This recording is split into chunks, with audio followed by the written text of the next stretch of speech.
Yo, what's up? How you doing? This is Renz. Welcome to the party.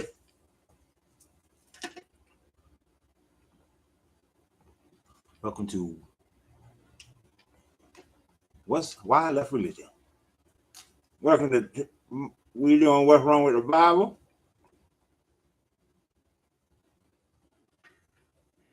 As we always do on Tuesdays.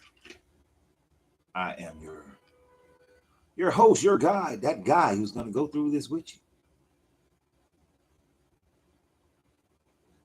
And we are moving into a new book finally. We are going into Leviticus today. Now we're going to do Leviticus 1, 2, and 3 because those chapters are relatively short. But for the most part, it's because they are relatively saying the same blessed thing. Now we have some internet problems over here on my side of town in my building. So if you are experiencing some slowness on Facebook, or then you might want to go over to YouTube or I see Facebook keep reconnecting, restarting.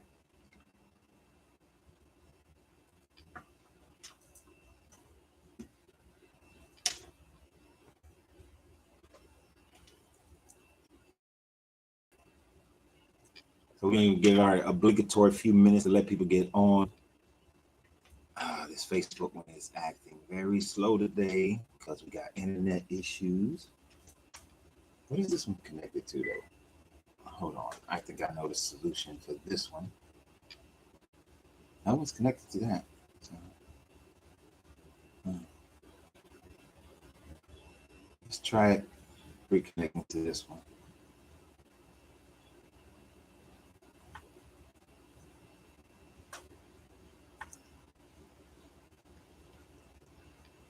All right. Like I said, we have some internet issues over here on this side of town in my building. So if Facebook is going too slow, jump on over to YouTube. Why I left religion, or TikTok. Well, I prefer YouTube though. So today we are kicking back into Leviticus, and I'm the owner of Smoking Phoenix Cigar Lounge. So I do have my cigar in hand. I had my dental procedure. Now I can go back to my normal smoking habits. And I just turned that loud. Trying to move it up.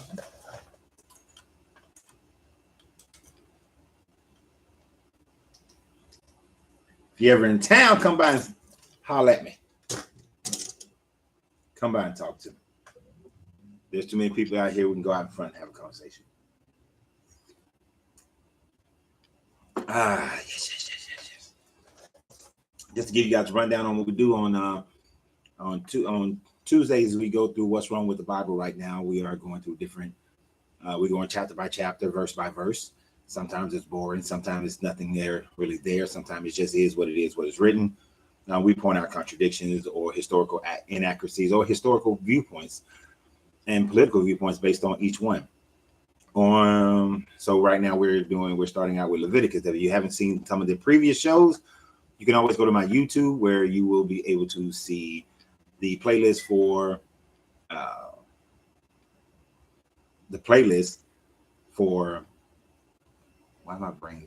Genesis and Exodus. Yes, we got very bored at the end of Exodus last couple of weeks. Today begins us in Leviticus on Tuesday. So that's Tuesdays. On Wednesdays, as long as nothing gets in the way, we have we just come up with different subject matters. We could be talking about anything dealing with spirituality, whether it's something from us deconstructing from this religion, from any religion. Primarily, we focus on Christianity because I came out of Christianity. But and most of my audience has as well. Then we go on Thursday into we're in book club. We started reading a book, The Kabbalion, and we are breaking that book down as we go through it. So we are going through the Kabbalion right now. And Mondays and Fridays are hit or miss. May have a show, may not have a show. But definitely Tuesday, Wednesday, and Thursday, we definitely produce a show. I appreciate everybody who joins it, shares it, let other people know about it. I greatly appreciate it. That's not my my alarm system is messing up because the internet's messed up. So that's what that little, if you hear that beeping, that's what that is. It's not a fire thing that I was so pick on people about if they had that going on. But that's what we do here today. Like I said, we're in Leviticus. Please share. Look, the way we grow this channel is to share it on all the platforms, especially Facebook and YouTube. We need a lot more sharing. We got to share the videos. TikTok live videos, once they're done, they're gone forever. So you have, if you want to rewatch something, you have to go to, that's why you should be on Facebook or YouTube, because TikTok is, can't keep alive on there. I would one day think they would change that process, but it is what it is. So today, starting with Leviticus, we know that we had just went through a whole bunch of different build this, build that, build, breastplate this, do that, and the third. Everything was a constant building something in the last parts of Exodus. So we are interrupted with them doing that, going on a journey of them wandering through the Sinai Peninsula before they can go to the Promised Land. Exodus stopped with the whole journey, and we went into building temples and altars and clothing and all these sorts of things. Morning, Jeremy. Morning, Debbie. How you doing? So now, morning, Derek. How you doing?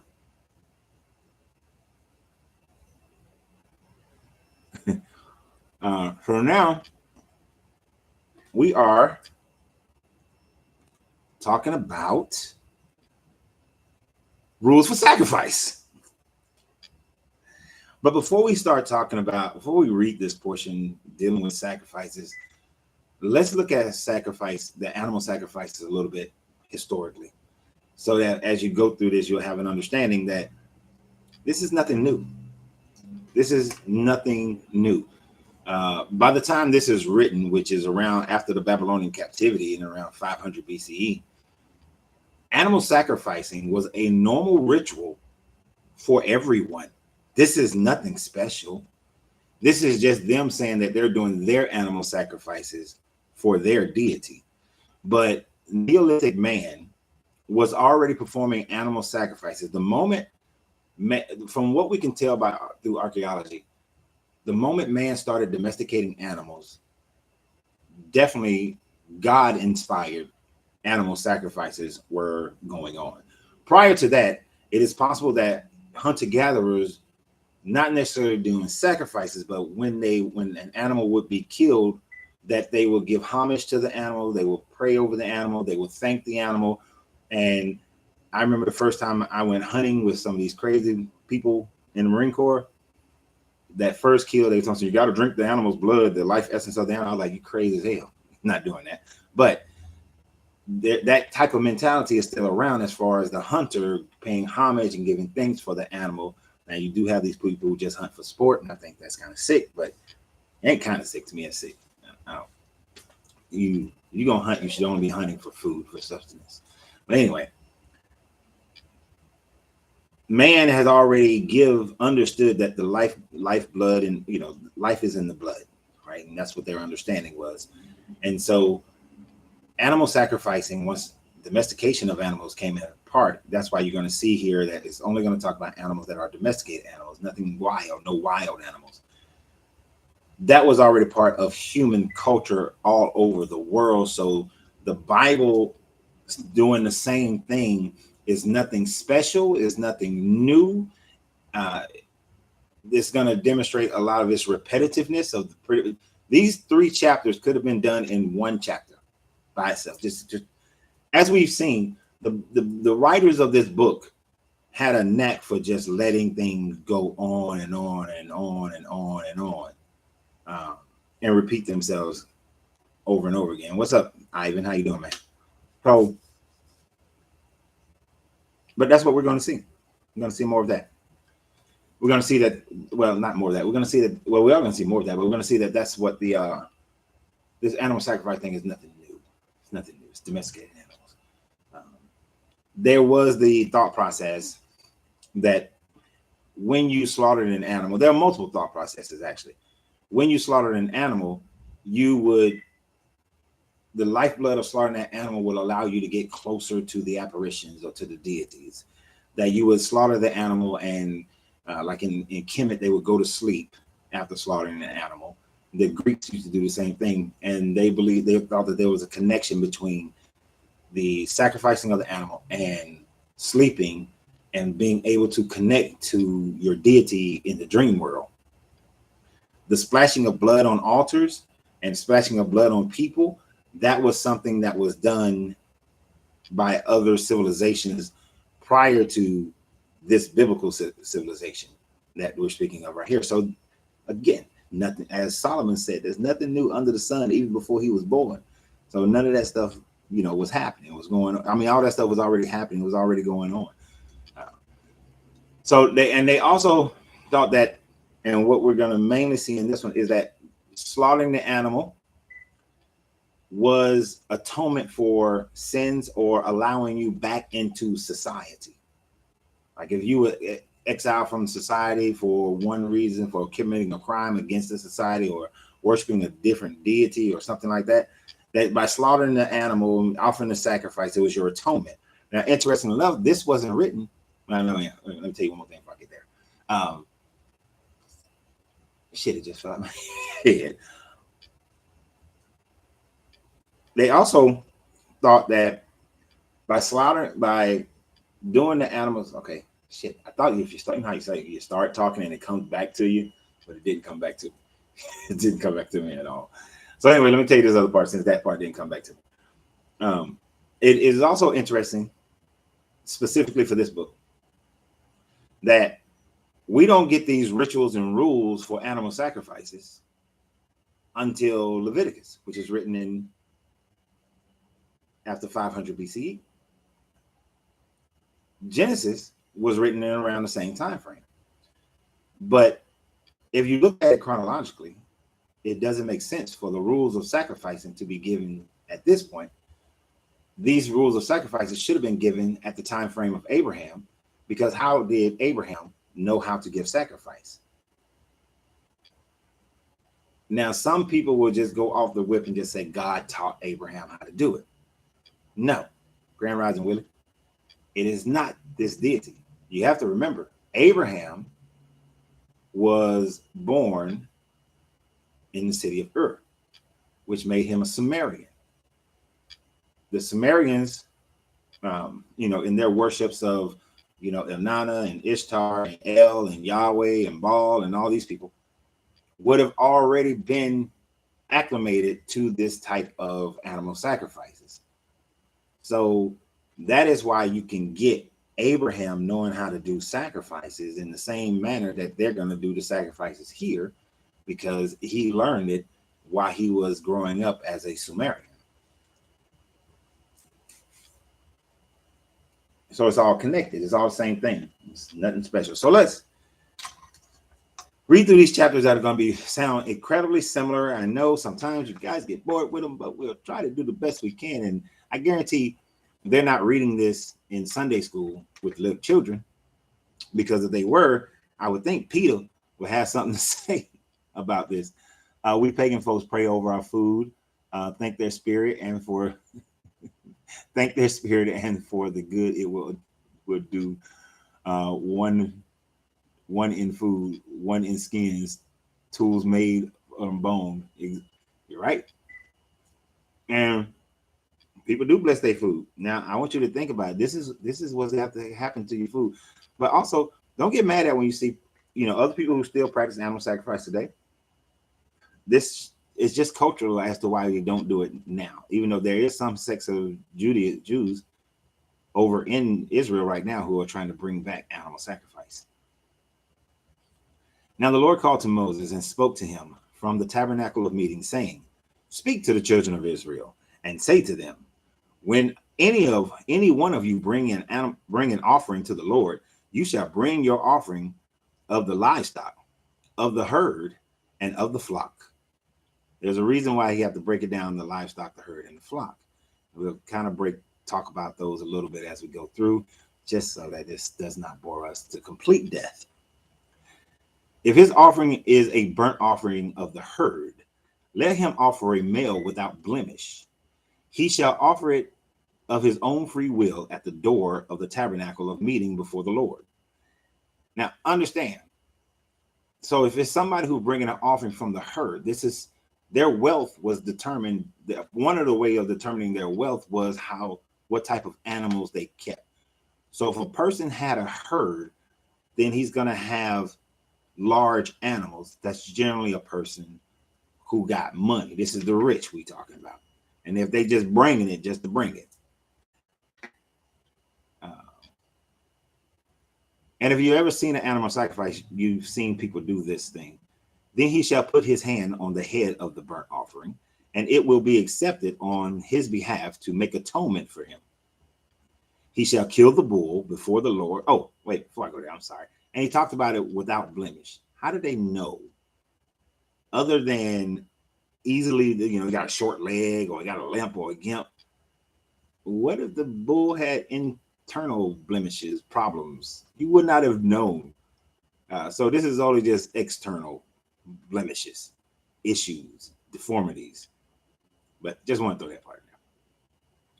Then he put it in, and except on behalf of his atonement, he shall kill the bull before the Lord, and the priest, Aaron's son, shall bring the blood and sprinkle the blood all around the altar, that is by the door of the meeting by the tabernacle of meetings. And he shall skin the burnt offering and cut it into pieces. The sons of Aaron, the priest, shall put fire on the altar and lay wood in order on the fire. Then the priest, Aaron's sons, shall lay the parts of the head and the fat in order on the wood, that it is on the fire upon the altar. But he shall wash its entrails and its legs with water, and the priest shall burn all on the altar as a burnt sacrifice, an offering made by fire, a sweet aroma to the Lord. We have an anthropomorphizing as well as a more spiritual kind of thought process that was very common in ancient people back in the day. So here's the thing. Here's a couple of things. One, ain't nobody reading this to their children. I would ask a Christian, why won't you read this to your children? Should they not, if this is your book? But I guarantee people are not reading this to their children. And the sprinkling and splattering of blood on altars and on people was a common practice with all ancient people, with most ancient people in this area. We see the nepotism that Aaron and his priest and his son are the only ones who can do that, but we understood that from the previous chapters.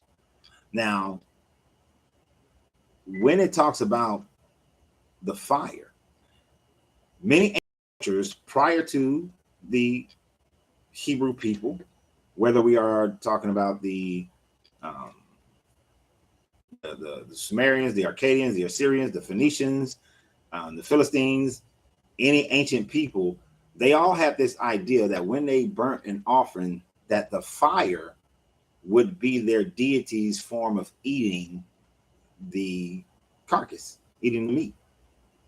So it's kind of a spiritual dwelling of that fire. As a matter of fact, there's a part in the Old Testament, I forgot where it's at. It was in my brain earlier today, this morning, where literally it says that the fire is our God.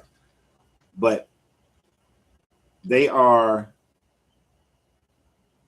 fire represents the God consuming the meat. So this is why it burns all up. And in this one. Now, the anthropomorphizing is that this God smells the meat. We're in Leviticus chapter 1. This God is smelling the meat, that it's a sweet aroma. This deity loves the burning of the flesh.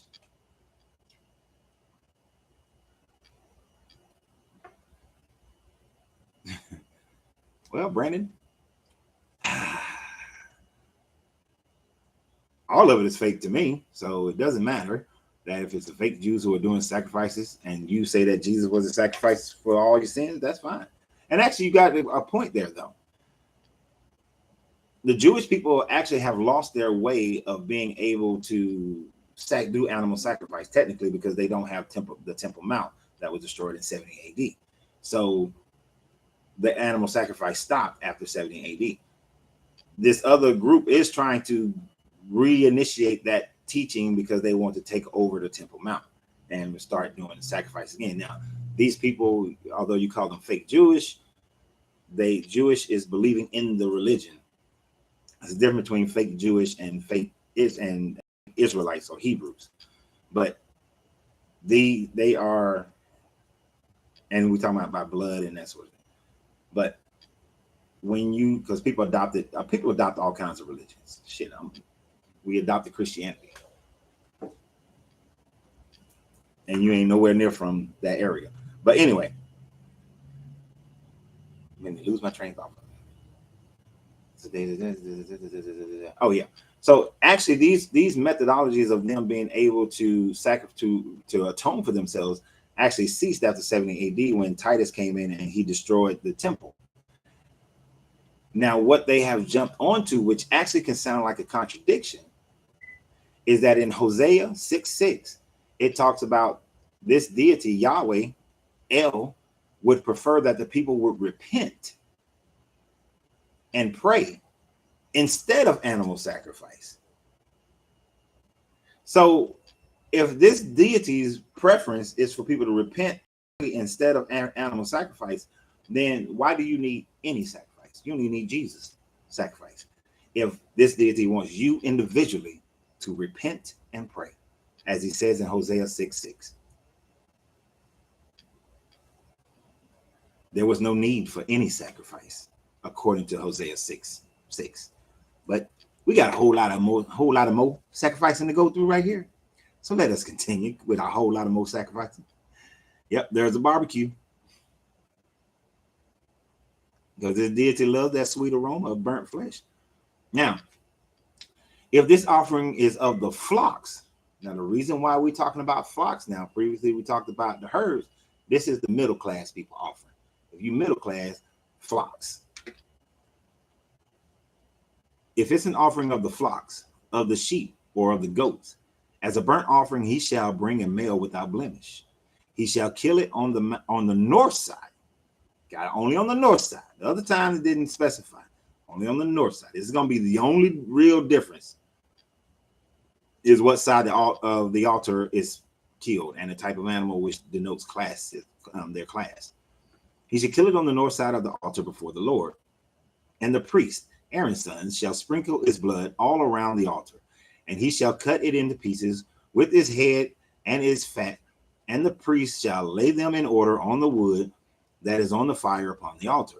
But he shall wash the entrails and the legs with water. Then the priest shall bring it all and burn it on the altar. It is a burnt sacrifice, an offering made by fire, the aroma to the Lord. So basically the same thing. Is just, hey, making sure you know what class you're in. These are the middle class people, but we're going to do the same type of offering, except it's going to be on the north side. So of course there has to be something for the poor people, right? Here's the poor people offering. And if it is a burnt sacrifice of his offerings to the Lord is a bird, and if the burnt sacrifice of his offering to the Lord is of birds, then he shall bring his offering of turtle doves or young pigeons. The priest shall bring it to the altar. Now I want y'all to listen to this. All right, gotta listen to this. And imagine reading this to a child or reading this in church. The priest shall bring it to the altar, wring off its head, and burn it on the altar. Its blood shall be drained out at the side of the altar, and he shall remove its crops with his feathers and cast it beside the altar on the east side into the place of the ashes. Then he shall split it as its wings, split its wings. Then he shall split it at its wings, but shall not divide it completely. And the priest shall burn it on the altar on the wood that is on the fire. It is a burnt sacrifice, an offering made by fire, a sweet aroma to the Lord. So I want you to think about this. You're going to take the chicken, you're going to take the bird, pigeon, wring his neck, break his neck, right? And then you're going to grab it by his wing and you're going to snatch it. You're going to snatch him and pull him, right? Then you're going to snatch his feathers out right? Well, you're gonna wring his neck, let the blood drain out on the east side of the altar, so you break his neck. Then you're gonna remove the feathers. Then you're gonna pull it apart so that all the engine. And you notice you're not washing the entrails on this one, and snatch it all and pull it, but don't break it all the way through. So this is what they ain't reading that to children. You don't read none of that to a child. Y'all wanted Israel to keep the commandments, statutes, and ordinances, then sacrifice. Israel kept the following deities from their. Oh. Okay. These are discussed. This also demonstrates. See, we got a guy, Brandon. No disrespect to your religion. You can have your religion. We really don't care. But it demonstrates that these are culturally based things. You wouldn't do none of these things today. The people that I know who practice Ifa, in some sense, have to practice it in secret here in Atlanta because they know that they would come upon either charges of animal cruelty, and yes, they can use freedom of religion as a defense, but they know they will come under that issue. They know they will come under the scorn of their community and that sort of thing if they practice this. Why? Because this is out of fashion. This is not culturally something that we would do as a culture today.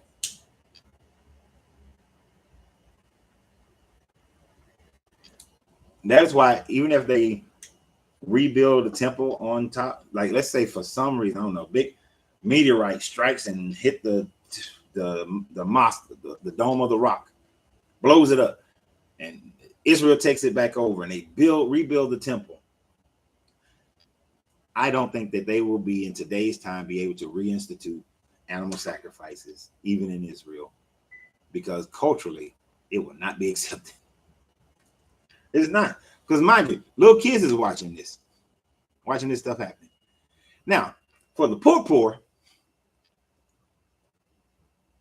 they got some grain offering, but you still got to have some good stuff. So chapter 2, and see, that was chapter 1. See how short it was? That's why you're going to continue. Mutilation, then sacrifice. Exactly. Mutilate the shit out of this bird, and we're going to wring his neck, drain the blood, rip out his feathers, and snatch him apart by the wings. Why? Because you decided that you wanted to steal something, or you were looking at Miss Betty. Miss Betty was looking fine today. We out here in the desert.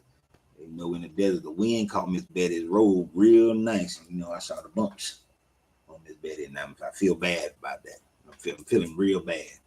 So let me go snatch this bird and rip it apart, or hell, a whole bull, and kill a whole bull. Because I didn't do right. All right, continue. Chapter 2. When anyone offers a grain offering to the Lord, his offering shall be of fine flour, and he shall pour oil on it and put frankincense on it. That's nasty to eat, really. Frankincense and oil on some flour. All right. But I often wonder about this grain offering. Y'all wandering around the desert for 40 years, supposedly. Where the hell y'all get some grain from? I mean, you could say you came out with some grain out of Israel, unless you're stealing grain from the people that you're going to supposedly go around and conquer. Where the hell you get some grain from? You ain't growing no crops. But we'll continue. He shall bring it to Aaron's sons, the priests, one of whom shall take from it his handful of fine flour and oil with all the frankincense. And mind you, frankincense is not cheap. Okay, back in the day, I know y'all can go to the store. You can go to a spiritual store. You can buy frankincense easy. Back in these days, frankincense were not cheap. Frankincense and myrrh, that was some special shit. That wasn't cheap. And the priest shall burn it as a memorial on the altar, an offering made by fire, a sweet aroma to the Lord. This gotta be leader.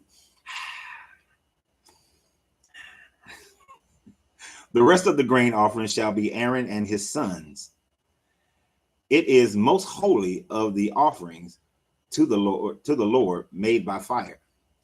Like I said, frankincense is worth money. So the rest of it goes to the priesthood. You got to make sure that they taken care of. And it's going to be a lot more of that as we go through it. And if you bring an offering of grain, offering baked in an oven, it shall be unleavened cakes of fine flour mixed with oil, or unleavened wafers anointed with oil. But if your offering is a grain offering baked in a pan, it should be of fine flour, unleavened, mixed with oil. You shall break it in pieces and pour oil on it. It is a grain offering. So if you got some money, you got an oven. But if you ain't got no money, you just frying on a pan. So we got to make sure there's a difference. Now we got to make sure we know the difference between an oven baked and a pan baked. We ain't gonna say nothing about human rights, of slavery, of women's rights. We ain't got time for that.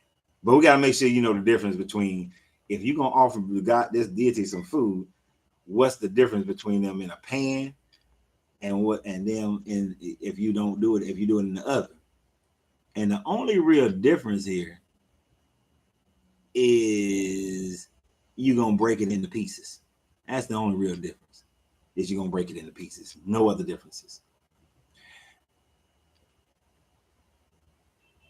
What up, James? No, that's right. You burn your frankincense and cannabis every morning.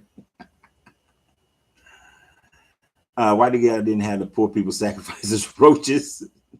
Then it wouldn't be any today. At the rate of sacrifice of this deity, if they sacrifice as roaches, look, man, roaches are so pervasive. I think them jokers will still be around. But stupid. All right, let's continue this.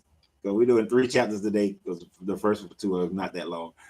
If your offering is a grain offering baked in a covered pan, in a covered pan this time, it should be made of fine flour with oil. You shall bring the grain offering that is made with these things to the Lord. And when it is presented to the priest, he shall bring it to the altar.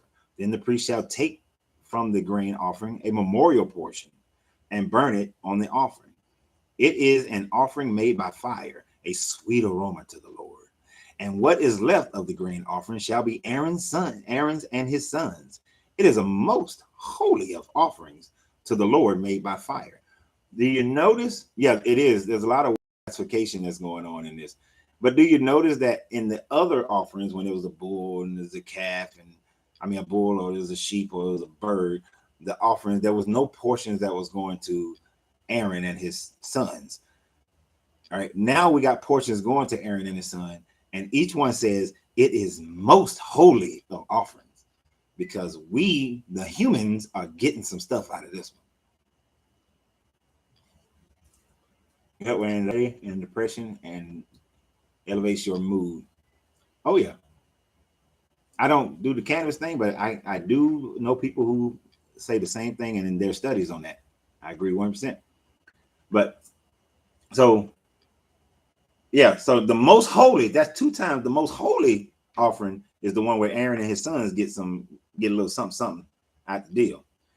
To continue, no grain offering which you bring to the Lord shall be made with leaven, for you shall burn no leaven, nor any honey in any offering to the Lord made by fire. Because this guy likes his stuff bland. Don't put no honey on my biscuits. As for the offerings of the first fruits, you shall offer them to the Lord, but they shall not be burned on the altar for their sweet aroma. And every offering of your grain offering you shall season with salt. You shall not allow the salt of the covenant of your God to be lacking from your grain offerings. With all your offerings you shall offer salt. You got to salt that thing. But there are a very large and significant non-secular scholarship, and the apologists try to get away from it and try to say no. But first fruit offerings, if you remember in Exodus, give your first fruits, your first sons to the Lord. in reference to Egypt of their first sons dying. That back in the day, before I think it's Hezekiah, this first fruit offering of the sons was child sacrifice. So the ancient Hebrew Israelites practiced child sacrifice. And that wording in there where it talks about your first fruits, that was some human babies back in the day as well. So anytime they try to say that they didn't do ancient sacrifice, yes, they did.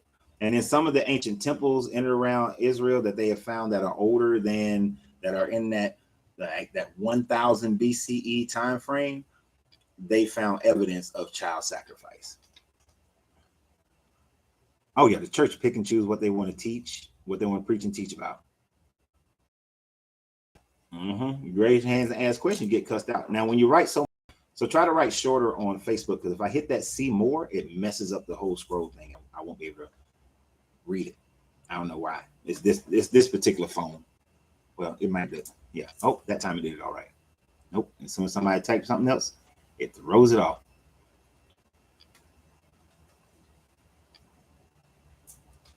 So ain't no season on food other than some salt.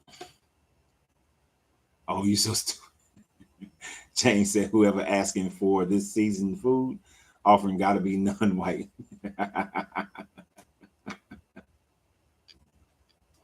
I'm just saying. It did say you got to put some salt on that. Don't send me no raw meat. All right, where did I leave off? Shall offer salt. This is the end of this. This is the last part of this chapter. If you offer a grain offering of your first fruits to the Lord, you shall offer for a grain offering of your first fruit green heads of grain, roasted on the fire, grain beaten from full heads, and you shall put oil on it and lay frankincense on it. It is a grain offering. Then the priest shall burn the memorial portion, part of its beating grain and part of it oil, but beaten grain and part of it oil, with all of the frankincense, as an offering made by fire to the Lord. So your first fruits of grain, but just a reminder of that first fruits was being the child sacrifice back in the day that he talked about in Exodus. And we went over that when we talked about Exodus. And that was 2. Now we're going to do chapter 3. And I want to do 1, 2, and 3 because they are so damn similar. I didn't want next week for us to have to start out with the same kind of thing, even though chapter 4 is something similar, but not too much different. But chapter 4 is a much longer chapter. So let's go ahead and knock out chapter 3 because we still got to make sure that all the offerings can happen. Now we got a peace offering. When his offering is a sacrifice of a peace offering, if he offers it of the herd, whether male or female, he shall offer it without blemish before the Lord. Now, in the first one, it had to be males. Now we get to the female part, but it's going to be a little bit different, especially when we get to the poor people. So without blemish before the Lord, and he shall lay his hand on the head of his offering and kill it at the door of the tabernacle of meetings, and Aaron's sons and the priest shall sprinkle the blood all around on the altar. Then he shall offer from the sacrifice of the peace offering an offering made by fire to the Lord.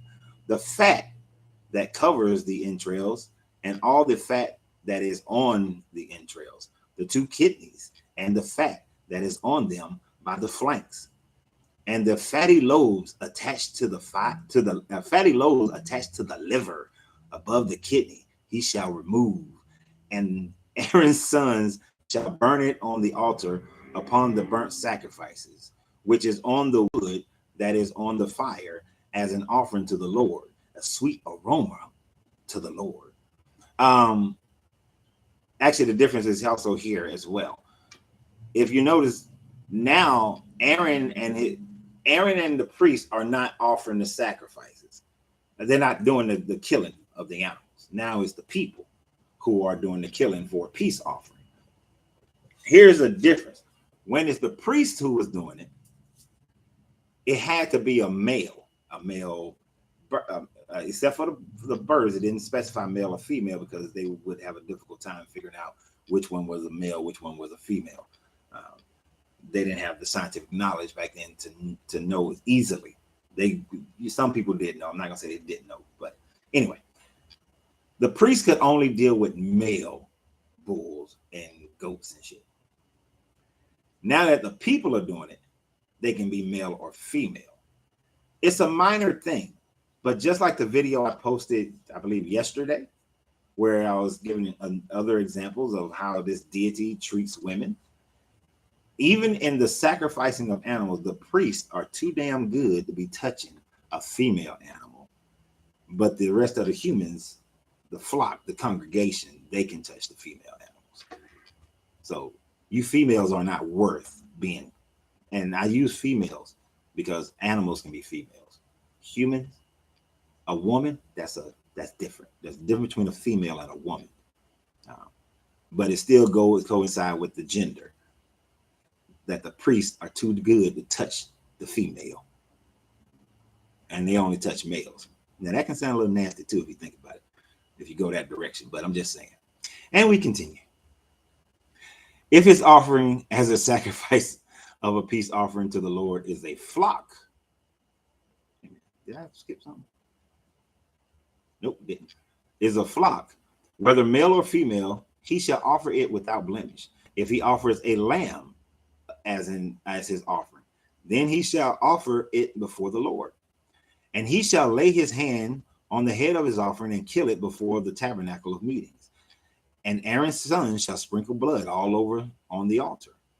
Then he shall offer from the sacrifice of the peace offering as an offering made by fire to the Lord, its fat and its whole fat tail, which he shall remove close to the backbone, and the fat that covers the entrails, and all the fat that is on the entrails, the two kidneys, and the fat that is on them by the flanks, and the fatty lobes attached to the liver above the kidney, he shall remove, and the priest shall burn them on the altar as food, an offering made by fire to the Lord. You see how they could have put that same stuff? Those could have been merged. They could have named all the animals. It was the bull, the lamb, the bird, because they all getting done pretty much the same way. They all getting done the same way. But they don't want no fat burning with their meat. I know some of y'all be like, that's where the flavor come from. Shit, you gotta have the fat, boy. That's the flavor come on the fat. What are you talking about? You gotta let that fat flavor just juices. I know that's what some of y'all thinking. You ain't said it, but you're thinking it. I can feel it. They ain't reading all this stuff about cutting off the flanks and the fat lobes and the liver and kidney and all this stuff. If you imagine this is very graphic. I've seen it done, so I don't have to imagine it.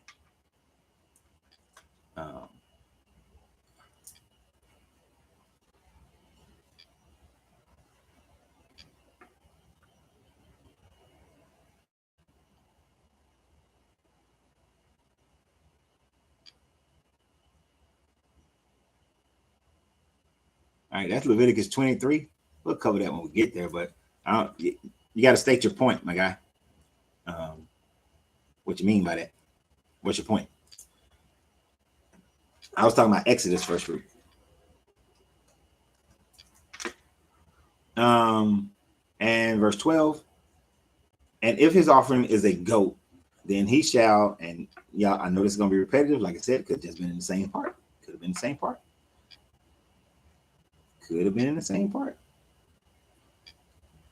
And if his offering is a goat, then he shall offer it before the Lord. He shall lay his hands on his head and kill it before the tabernacle of meeting, and the sons of Aaron shall sprinkle his blood all around the altar. Same thing they said before. Then he shall offer it, his burnt offering, as an offering made by fire to the Lord, because this Lord's mouth is fire, and this is what he said already.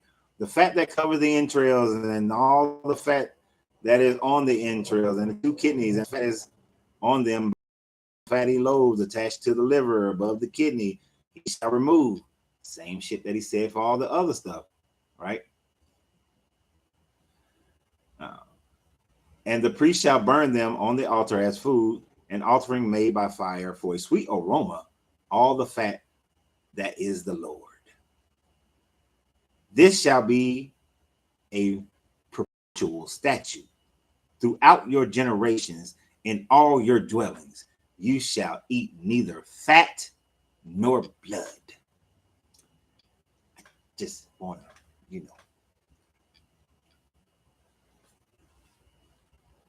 just want to emphasize that part. People say, well, Jesus came. We're in a time frame of dispensation, or we're in a time frame of grace. And Jesus said, I come to take not one tittle from the Bible, that you are to love the God and love the Father and keep his commandments. All that shit that I just read. This shall be a perpetual statute throughout your generations in all your dwellings. You shall eat neither fat nor blood.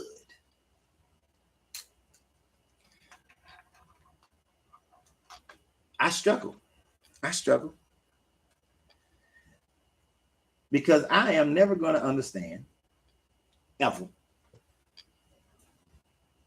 how these doctrines of dispensation and grace let me not say I never understand. I mean, I understand it completely.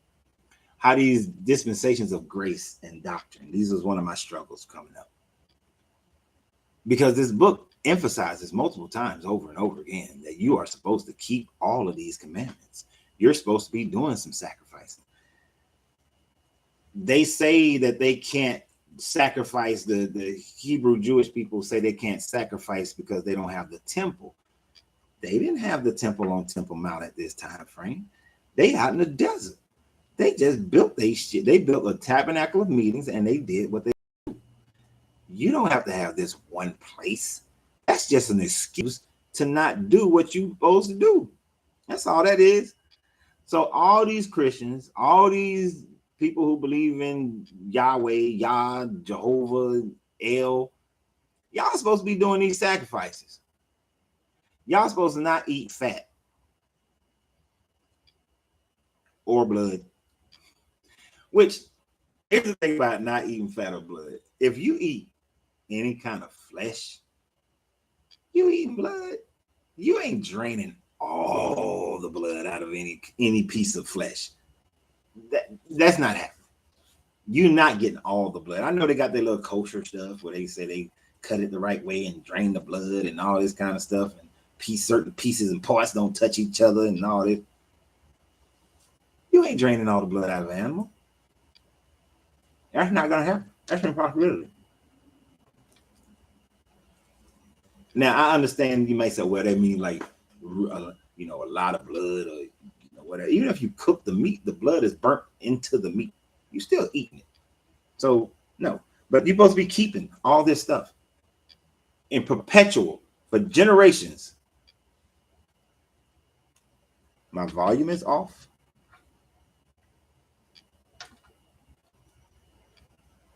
So YouTube, y'all can't hear me? I know, and Angelina, I know you're on there. Can you hear me?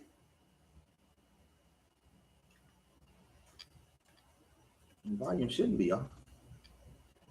Testing 1, 2, 3.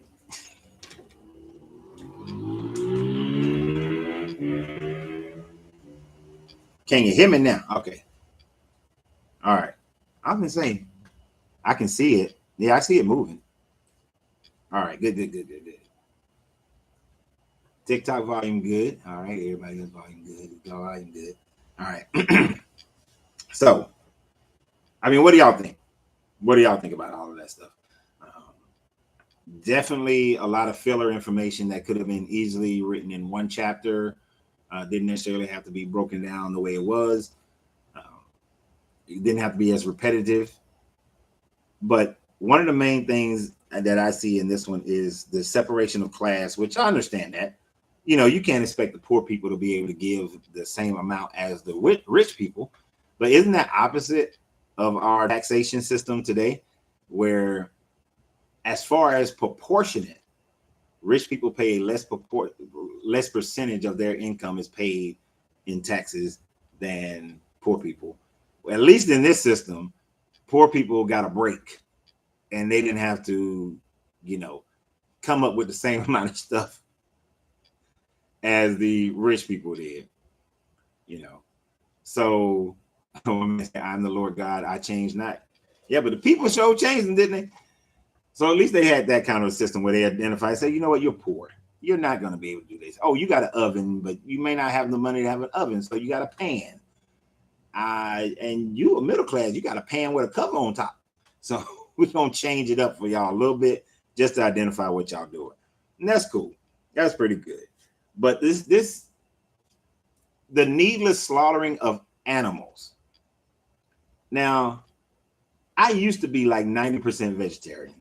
Then somebody that came in my life and they can cook real well, so now messed me up for a little bit. But I'm getting back to my old habits here of eating less and less and less and less and less of the meat. Damn, I'm gonna suffer for y'all because she can throw down, y'all. She can throw down. All right. So why are we paying taxes? I mean, you're gonna have to pay some taxes. I think it just should be a sales tax, and that's it. I don't think we should be paying all these other taxes. But we can talk about that in just a second. Let me finish this, and I'll get right back to that one. So I should have waited. My bad.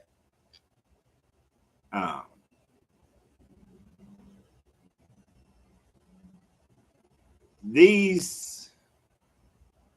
lost my train of thought. Oh, all this needless slaughtering of animal because the people are trying to make a peace offering or just a regular offering, any kind of offering, an offering for atonement.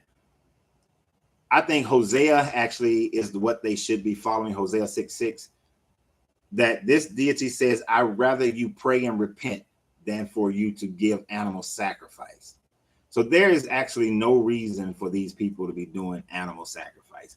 It's animal cruelty, because they're not even utilizing the meat in some of the situations. For the atonement, nobody eats the meat. It's not a feast afterwards. I went to a bullfight in Spain. I hated it, but at least they give the meat to the poor people after they've done, and it's just not going to complete waste, even though it's the worst anxiety-filled meat you can create. What up, C-Mac? But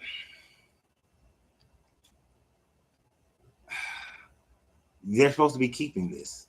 They're supposed to be continuing this. And all that, when you write that much, I can't really read it. All that the separating of the fats and all this kind of stuff is a little overblown. From the verses, it's very easy to see that God forbids eating of fat. However, other scriptures seemingly contradict this assumption. Some of the verses include the following: Genesis 45:18, and take your father and your household to come to me, and I will give you the best of the land of Egypt, and they will eat the fat of the land. Now, they're going to say that they don't necessarily mean you eat the actual fat, but just the wealth of the land is what they're going to justify that. But I understand what you're saying, and God dog it, that's why I don't like hitting the little thing, because it throws it off.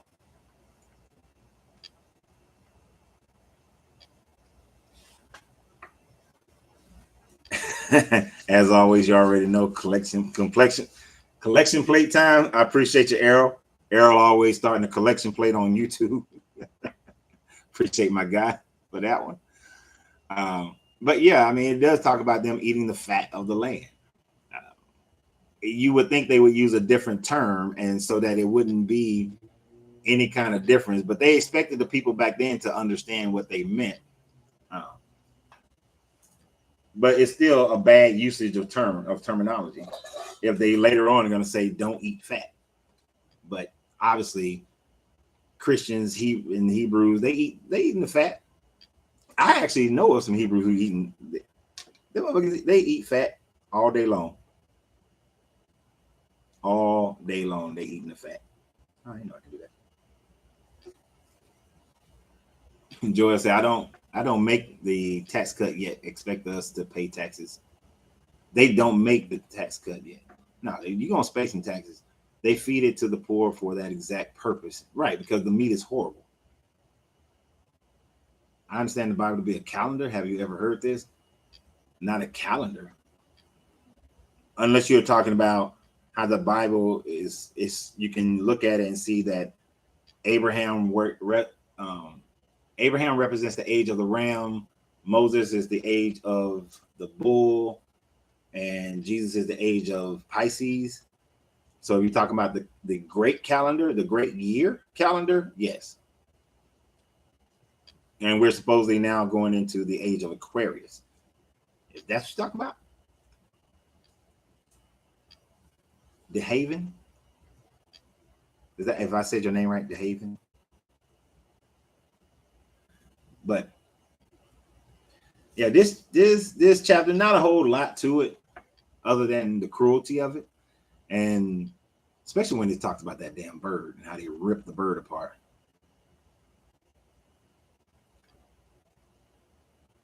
Yeah, we just went over Leviticus chapter 1. That was the first part of the video.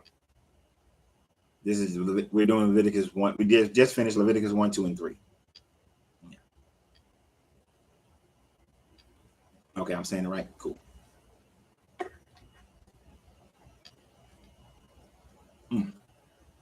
This is my father's cigar. It is really good. My father's Antilles with some coffee.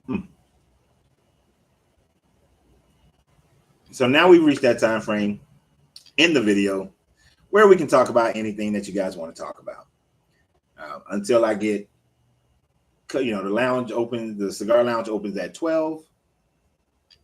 So until somebody walks in, who I know I have to stop this video, we can discuss anything. There are about 4 or 5 videos that I'm going to make afterwards today. So I might stop at a certain time anyway, just so I have time to make those 4 or 5 videos. But even if people come in, I just make them outside. I just hate doing it outside sometimes because cars going by. But I never thought about doing them on the back behind the shop. It'd be less noise. I might try that today if I have to go outside. But anyway, what else do we want to discuss today?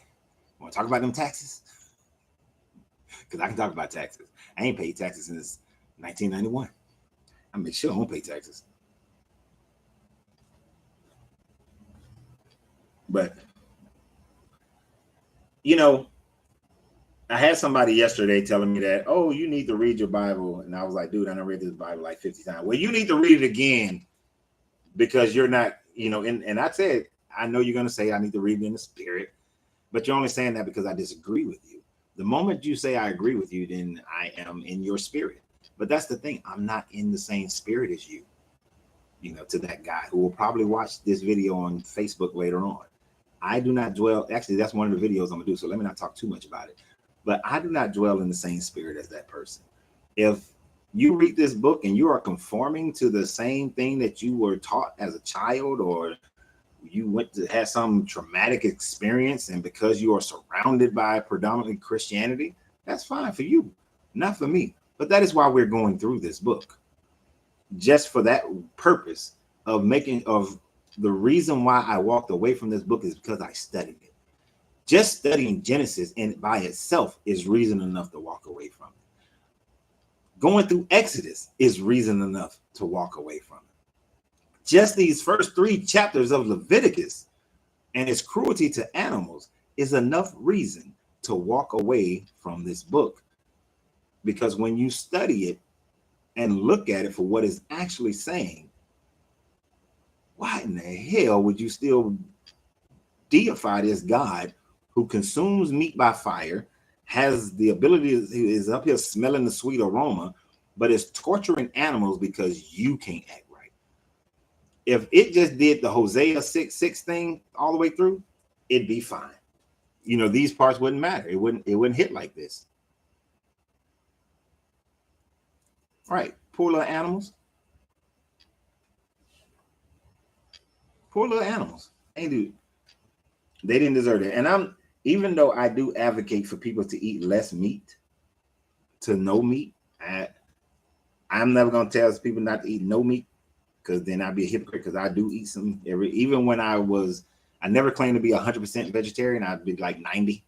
At my best, I was 95. There was like 1 year of my life that I was completely vegan. But, this camera turning around. How did that happen? Oh, there we go. Um,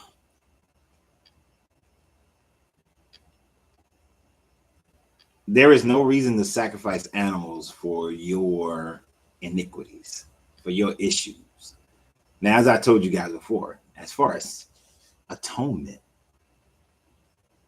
if your deity requires you, if your deity has set forth sins to be things,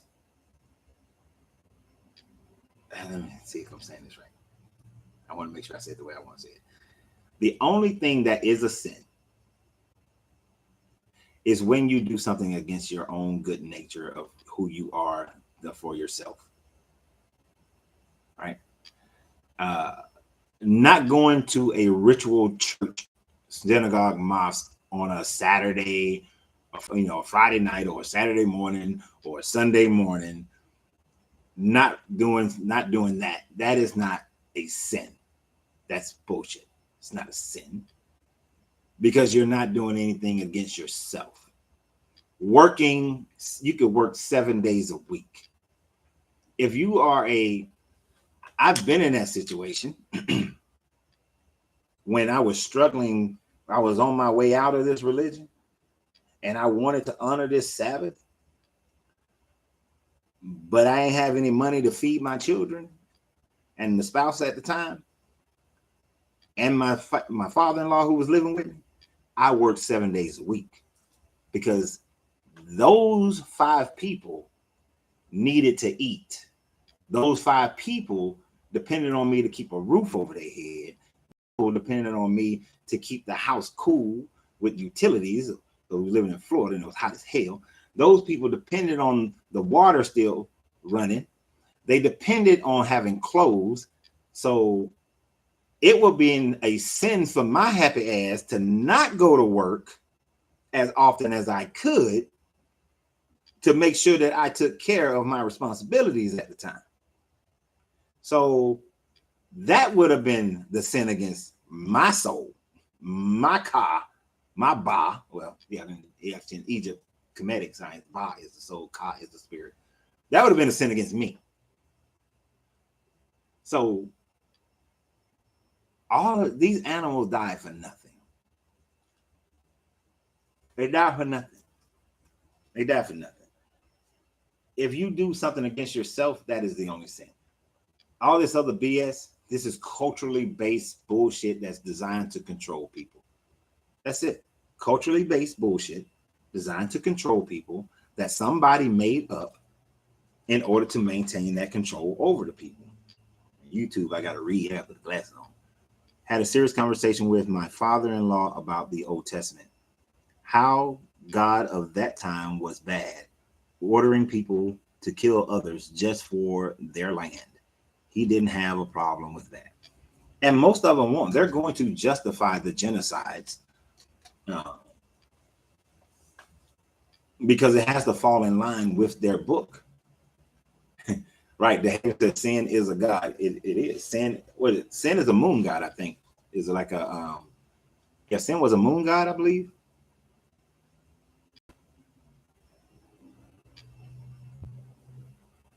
Right. So I would honor, like my man here, Brian, is saying. I mean, I'm not a Jesus follower, obviously, but he says, you're right. Jesus supports honoring responsibility than honoring the Sabbath.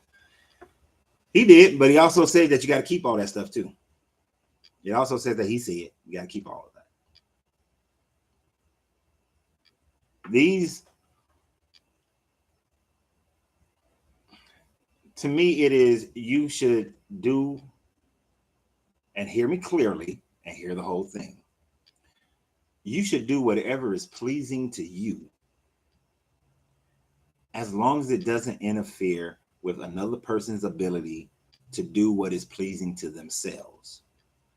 So therefore, golden rule, do unto others as you will have them do unto you. You don't steal because you don't want to be stolen from. You don't murder because you don't want to be murdered. You see what I'm saying? But if you want to explore your sexuality and you have a partner who's willing, Go for what you want. Go do what you want to do. Nobody who gives a shit. If you want to work 7 days a week, do what you want to do. If you want to do it. If you whatever you want to do, as long as it doesn't interfere with somebody else, you should do it. Now, when you purposely restrict yourself from doing the things that make you happy, you said you hurting it. The only person you're hurting is you. Jesus was playing both sides. Yeah. Oh, definitely. Jesus, the way that they wrote this character, Jesus, he definitely plays both sides, because you couldn't have a Jesus being hardcore like the Old Testament, because the Romans would have never accepted it. So in order for the Romans and then all the other religions that they incorporated into Christianity, those other people would not have accepted it. I mean, it is argued that the Roman government killed 50 million people in their conversion over into Christianity over like a few 100-year period of time. But they would have killed many, many, many, many more if they were hardcore Old Testament type Jesus. If they love the Father and keep his commandments, the struggle would have been real. And you got to realize, by the time you get to Theodosius, by the time you get to like 380, 400 CE, animal sacrificing was going out of style, right? It was going out of style. So with animal sacrificing going out of style, these things would not have worked for the people who would go into the Dark Ages, and certainly not the people who came out into the European Renaissance. This is why they demonized native indigenous tribes who were still practicing animal sacrifice, because it had went out of style for their culture. So they demonized other cultures for still doing it. Wasn't Jesus the serpent in the garden because sin hasn't been created yet? Correct? Nah, Jesus wasn't the serpent in the garden. People have tried to put Jesus as the serpent in the garden because they want to demonstrate that Jesus has always been around. The serpent idea in the garden actually comes from the Anunnaki story of the Sumerians, with the serpent being Enki, who told the humans that if you eat from this tree, basically, if you have sex and reproduce, and or you create tools in the way that I've shown you how to create tools, you will be just like the gods, which is something that Enlil didn't want to happen. Actually, Jeremy, the Gospel of Thomas is the book that we're going to do after we finish the Kabbalion in the next 2 to 3 weeks.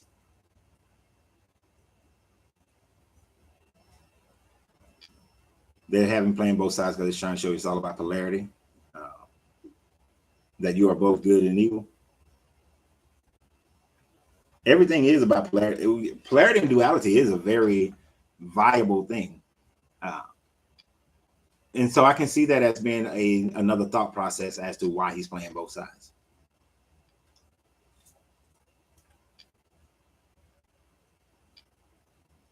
Because Yahweh told Moses to wrap the serpent around the pole, just like the Son of Man will.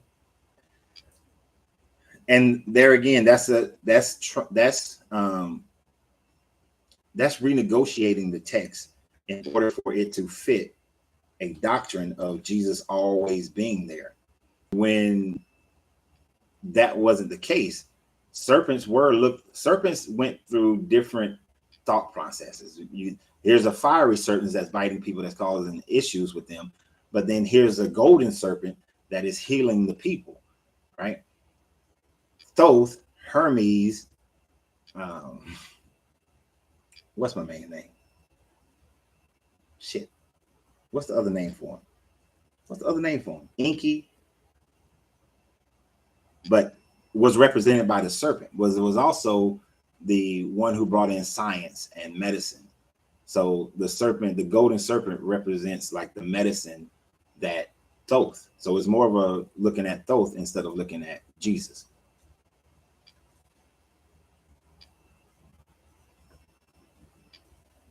And Gospel of Thomas is going to be interesting. I don't know how we're going to do that one because it's just a bunch of sayings. So we'll pick we'll look at a number of sayings and go through them individually when we do it. But do multiple in a day, of course, because it ain't gonna just be one saying, because then that would take 114 videos, I believe. 114, 117 sayings, somewhere around in there. But these writers heavily borrowed from the other writings in the Levant area at the time, because they were coming out from, they knew the Babylonian story, which is the same but slight differences from the Akkadians, Assyrians, up to the Sumerians. And we're starting to learn more about, and the Kemetic, which are all kind of leading to an Atlantean story, as we are uncovering more and more information about Göbekli Tepe. We're realizing that the Atlantean story actually is starting to have more and more validity. That Thoth, the priest king, came and restarted the civilization in the land of Kim that he had already knew about, that they had was a great society before. And after the Younger Dryas and the flooding that happened after the Younger Dryas, had to restart a lot of these coastal civilizations. Mind you, only the coastal civilizations, which is where most of the people live, just like most people today live near in the coastal areas. Like, look at America. What, it's like the overwhelming majority of people in America live on the East Coast. And if it wasn't for the Mississippi, they'd be even further into the East Coast.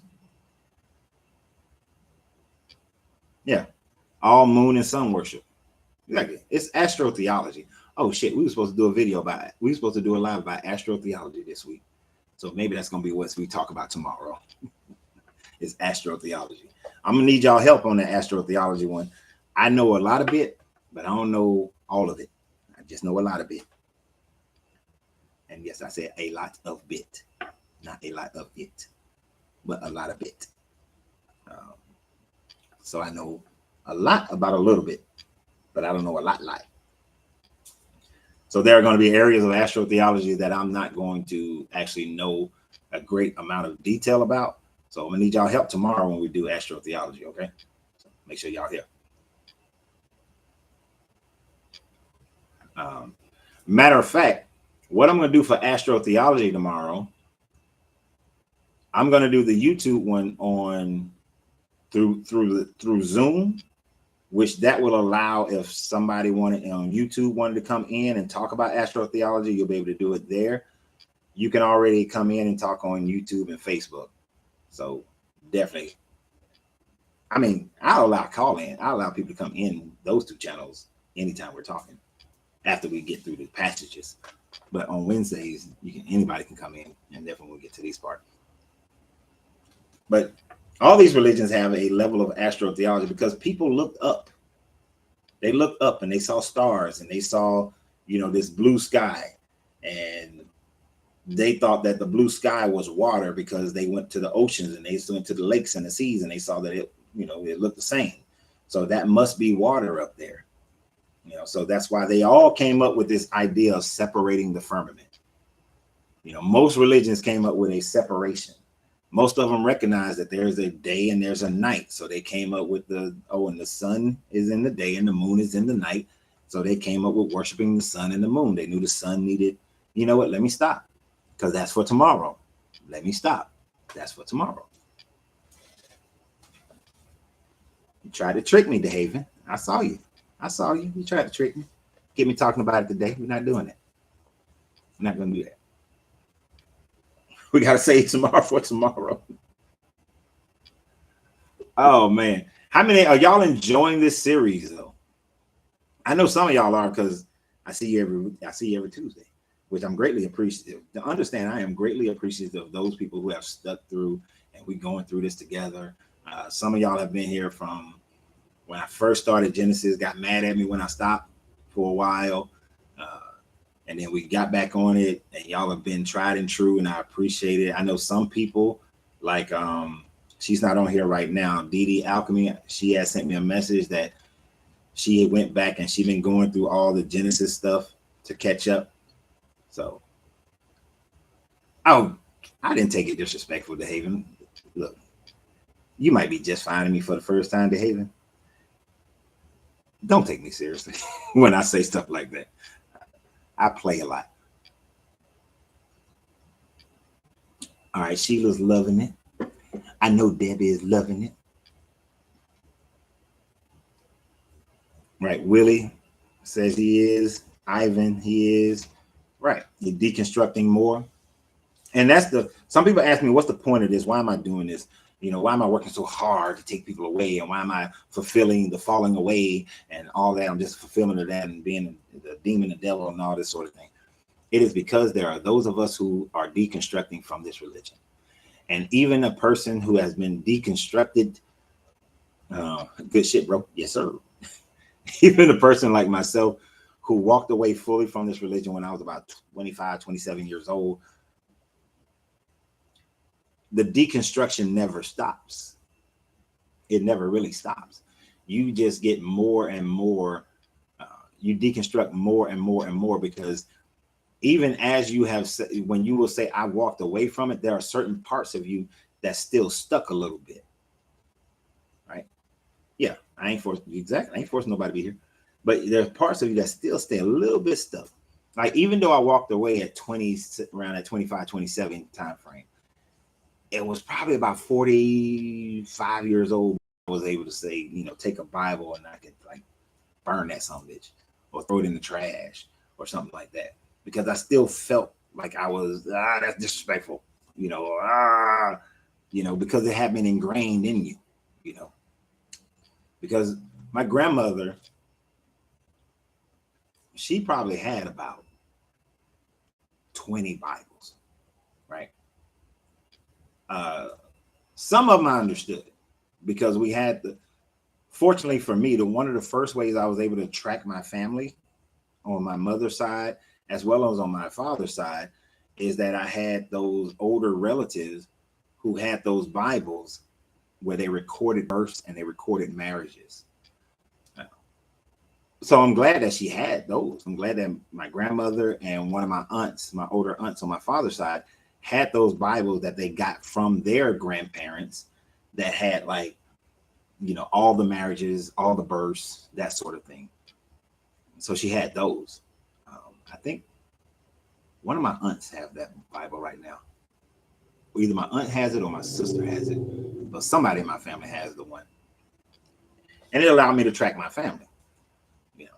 So some of them, I don't want them to ever get burned or thrown away because that's family heritage. But she had a whole bunch of them because you can't throw away a Bible. It can have, and if you rip the page, oh my God, I got an ass whooping like nobody's business when I was younger because I was going through the Bible and I accidentally ripped the page. Whoo, you talking about some fire? My grandmother was mad, but my grandfather did the deed because my grandmother didn't really, you know, lay hands on us like that. That was granddaddy's job. And even though he wasn't Christian, you know, gonna make his wife happy. All right, I gotta do it.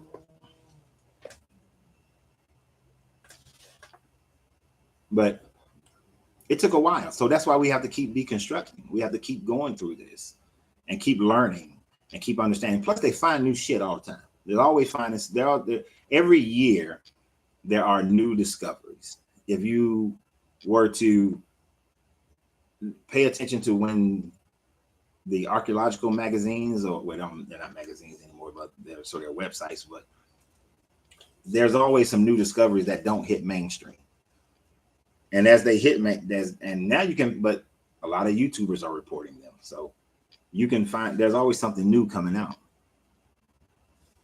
It forces you to think deeper and to read even more than when I was part of the cult. Exactly, Errol. And all of us, another part of the deconstruction is that all of us are saying, most of us, we go through this period of time where we say, okay, if I'm gonna walk away from Christianity, then what am I going to walk toward? You know, what am I walking towards? For some people, they'll walk towards another religion. They'll walk towards, you know, oftentimes people will first walk towards either the Hebrew Israelites, or most likely they'll walk towards Islam. And then when they start walking to Islam and they say, and they have to make a left turn, then they'll walk towards Buddhism. Buddhism is probably the most popular one that most people end up walking towards, because Buddhism is not as much a religion as much as it's more of a philosophy, right? And then when you do start looking at a lot of the religious aspects of Buddhism, then people are now, just more recently, they'll start walking towards Taoism, because Taoism is purely just philosophy. And they'll walk towards atheism, where it's just like, I ain't believing none of this shit, or agnostic. There could be, could not be, ain't got enough proof. That agnostics and atheists are very similar in that. And then in today's world, but in the last like 10 years, more and more people are walking towards hermeticism and the hermetic philosophy and understanding energy, because science is proving and demonstrating that all these energies and the laws of the universe are real. You know, right? Buddha and Jesus share the same story as well. There are a lot of similarities between the Buddha story and the Jesus story, and you know, they're not exact, but they're similar enough with the miraculous birth, going to be a king or a priest, and in both cases it wound up being somewhat of a priest king, and all these sorts of things, and you know, about forgiveness and living life and abstaining, like working on yourself. You know, I was very much attracted to Buddhism back in, when is that? My first attraction to Buddhism actually happened in 92. And then I struggled to try to go back to Christianity. And then around about, when was that? Probably around 99, 2000. I went kind of strong into Buddhism for a little bit.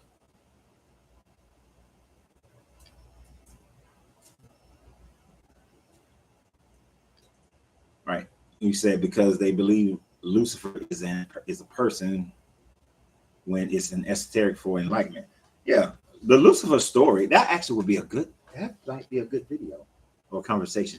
The Lucifer story is really more about enlightenment than some demonic being person, because Lucifer is the morning star, the light bringer, represented by the planet Venus. You can see Lucifer every morning. Every morning, go outside, look east before the sunrise, and you're going to see the planet Venus. They call that the morning star. We're getting it. You're trying to trick me into what we're talking about tomorrow. But yeah, but it's really about enlightenment. It's really about enlightenment. Now, you do have bad people on all and everything. Yep, see, Jupiter's the Haven. If you ain't on here tomorrow and come on here live, we're going to have some problems. We're going to fight. Definitely enjoying it. Oh, yeah, I already read that part. Thought I hadn't read that. But yeah. So, I couldn't go all the way atheist, because the order of the universe in its construction, for me, is enough evidence, enough circumstantial evidence that there must be a mind at work. But that mind is not Geppettoing your life. I was thinking about, look, I woke up at, like, it had to be somewhere around 4 or 5 in the morning. That I woke up and I was just lying there, and just this idea of you are the master of your own life. And I was thinking about, like, I got a lot of stressful things going on right now. It's a lot of stressful, and I don't care, y'all know, a lot of stressful financial things going on right now.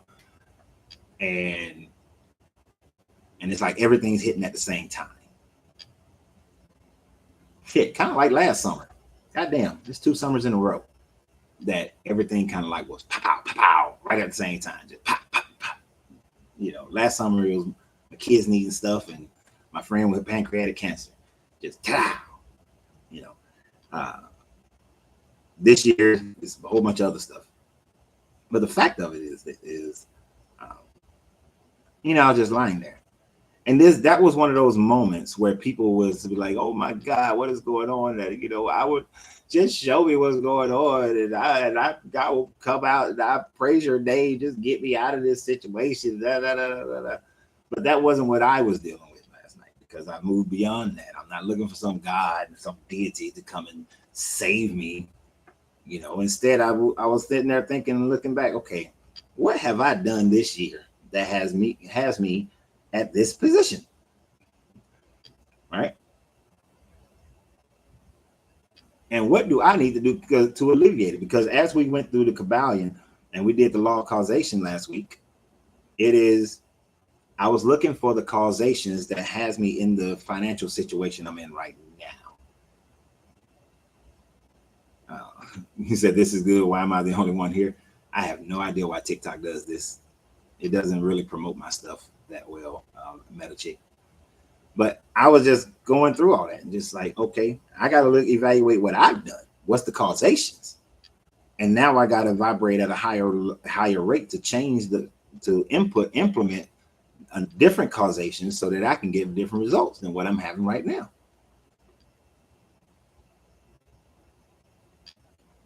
Appreciate that, James.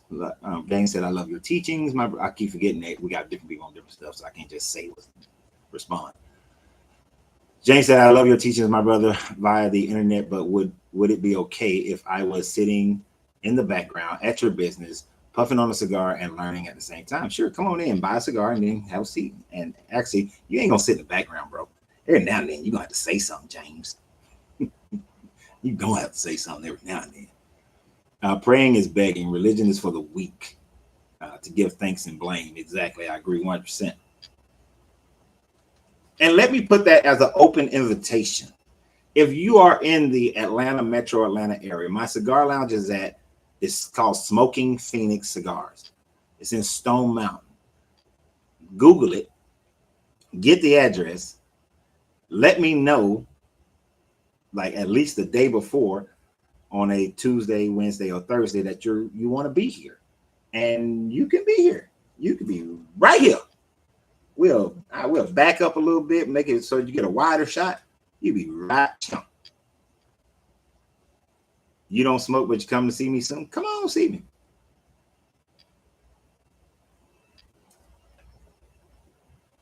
And you can sit right here. I do not have to be on this damn thing by myself. I do not. I am not that guy. As a matter of fact, I was just thinking yesterday that there are certain people that I want to do some simulcast with. And yes, y'all have been in comments on other videos. People have been wanting me to contact the guy, Billy CarSpa. I will try. I can't guarantee it. My pages aren't big enough. My page may not be big enough for Billy CarSpa. I don't know. I don't know if he's that. I don't know him, so I'm not saying that as a definite. Oh, you'll be in Buckhead next week? Well, come on by, MetaChick. Come on by, hang out with. Smoking Phoenix Cigars. Make sure you let me know the day before you come, just to make sure that I'm here, because most of the time I am here. But I do try to get out of here sometimes. But I would love to have Billy Carson on here, and we have a conversation. He may be the kind of guy that he doesn't care how large the platform is, because we're only about 7,900 people on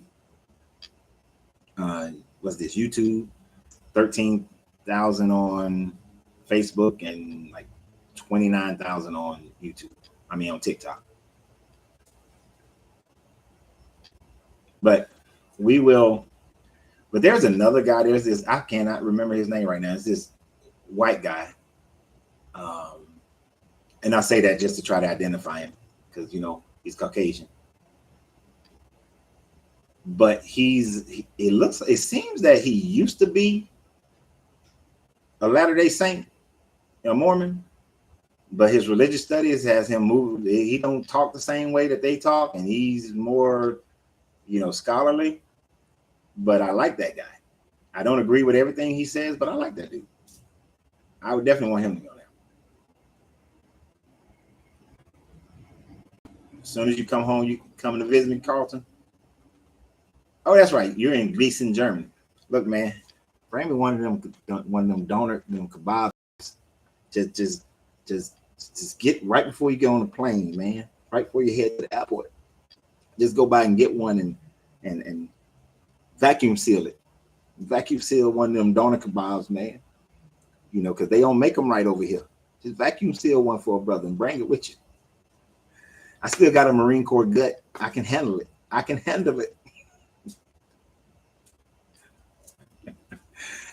Y'all don't know. I would literally, like, if I had the finances to do it, I would be one of those guys that would say, oh, you know what? I feel like having one of them doner kebabs. I'm going down to Stuttgart, Germany. I know exactly the spot I'm going to go to. And I will fly over there just to get one of those sandwiches and fly back. God sent a sign in your dream. Not the dreams I had last night. I had 2 different dreams last night, and there was no sign from your deity in my dream last night, because one of my dreams was that America erupted into a civil war and things went kind of dystopian, and I was organizing and being kind of the political and war engineer for people of color to have our own land while the Republicans and Democrats were fighting over America, and we took over the Southeast. Now, that dream probably came because I have discussed that plan before, especially in this lounge, of how I would be instrumental in making that happen if that war ever broke out. So I don't think God was sending me a message in that dream, not your God. Not I ain't gonna say your God because I don't know what you worship, Brian. But PSTR, Pastor Brian. Shit, that just dawned on me what that is. And Mupaya, is that your last name? Mupaya? I hate that I got an old English damn name. I want a name like that, Mupaya. But actually, like I told you, I wanted to name up that in my name. Larenzo, Renz. But anyway, that was one dream. Was that?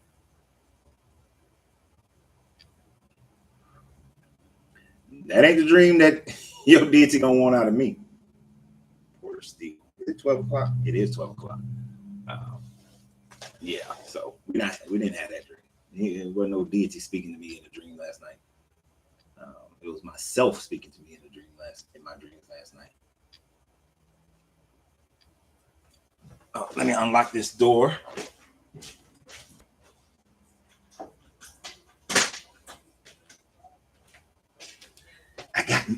I got a few guys about to come in here, but I think these guys, they just about to go. They don't stay.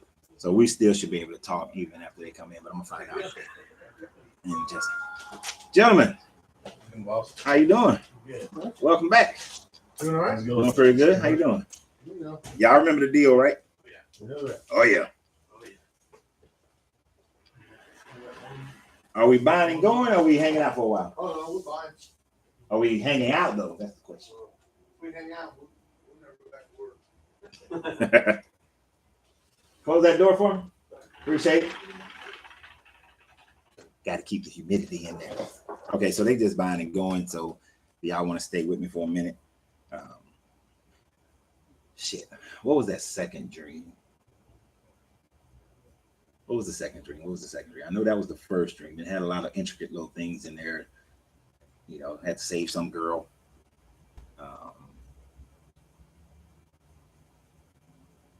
The second dream was weird. They had came up with a technology where men could get pregnant, right? And they were trying to force it. The government was trying to force it on men. And then I was trying to help this couple who the dude had been forced to get pregnant, and it was raining, and the rain was acid rain. And I was trying to help them get under this covering. And when we got under the covering, there was a whole bunch of people under the covering, and all these men were pregnant. And but they were trying to come get. But there was some military force trying to come get them, and I was trying to keep them hidden so that they wouldn't, because they were going to get slaughtered. So I don't know if, so I don't know what signs from any did. To me, that was just crazy dreams. And that might have been because I was watching this video. I was watching a video on animals having babies, like turtles and all that kind of stuff, last night before I went to sleep, as well as I watched one on the sex slave trade. And I was amazed that that video was on Disney. Like Disney through Nat Geo, they producing this. But I was like, wow. So I was like, I can't believe they're producing this. I want to see this so I can see what they're talking about. But I watch almost anything. Sounds like some Sodom and Gomorrah. Yeah. But you know, some people have a misunderstanding of Sodom and Gomorrah.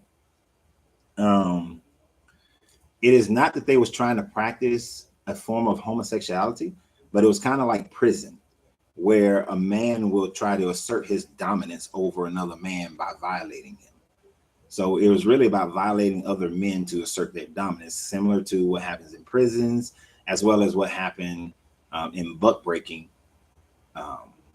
during the American slave trade, the slave trade in the Americas, period. But Sodom and Gomorrah, that aspect of them trying to know those other, them so-called angel men, was really about buck breaking. Like, oh, you gonna come into town and y'all gonna act inhospitable. We gonna break you. We gonna dominate you. It wasn't it wasn't a lustful thing, but culturally, that was something that they did to reign over other men. The Romans used to do that as well. They're using the movie Sound of Freedom to push the microchip. Get rid of missing people by the microchip. I know I love my movies. Plus, movies are interesting to me because of some of the work that I did in the military. I saw things that were 50, 60, 70 years ahead of whatever we had, you know. And the military is always like that. The military industrial complex is generations and generations, like 4 or 5 generations ahead of whatever you see. What you see today is when they've allowed it to go into commercialization. Hold on for a second. Take care of these gentlemen. What we got? 2 of the Crazy Alice, 2 Crazy Alice, 2 better rolls. I guess I could have done a system on the food. Got it all booted up, nice. I know y'all are trying to hurry up and get back to work. Yeah, we're real thrilled about that. Of course. No. I want y'all to get back to work. It's boss anyway. We're just going to lunch. Oh, you the boss? Man, please. You know what That just means I work all the time. I feel you on that one. You know how it is. Yes, I do. Never stop working. It's a horrible thing. I'm working on it though. I'm working on not working all the time. You sell your empty boxes in here? We do. We sell them for $3 a box. And there's a whole bunch more of them back there by the refrigerator. Yeah, there are. Yeah, you're out of it. We just bought it out. Yeah, I'm not mad about that. Not selling? Yeah, if I find all of them, Yeah. I'm good. Gonna be $33.92, sir. Y'all can buy everything. Why don't you just buy the whole inventory? Well, you know, Eventually.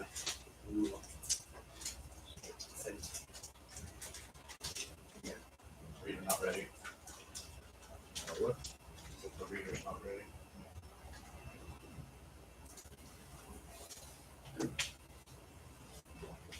It's not green.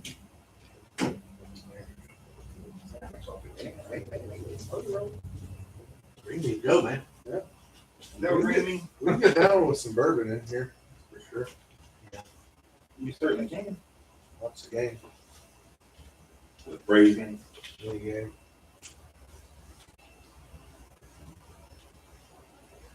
I know I was having some internet issues yesterday and today, but the reader shouldn't be affected by that. Not now. It's hard wired in there.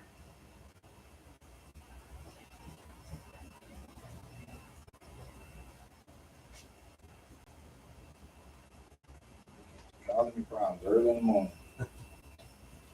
Early. Shit, it's 8 hours in. Early in the morning. All right, we have a reader issue. I'll do it manually. It'll cost me more money, but it's all right.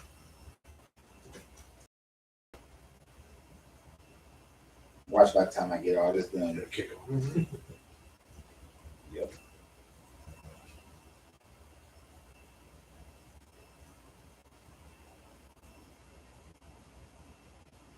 I think I've got one or two of those damn things in the house. The wife got it when we had that coffee shop. Yeah. And she had her little jewelry stands. I got 2 or 3 of them down.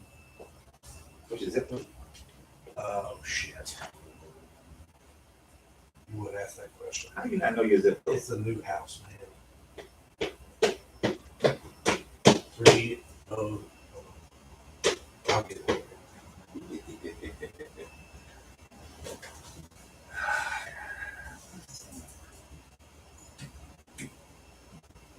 Three 30655.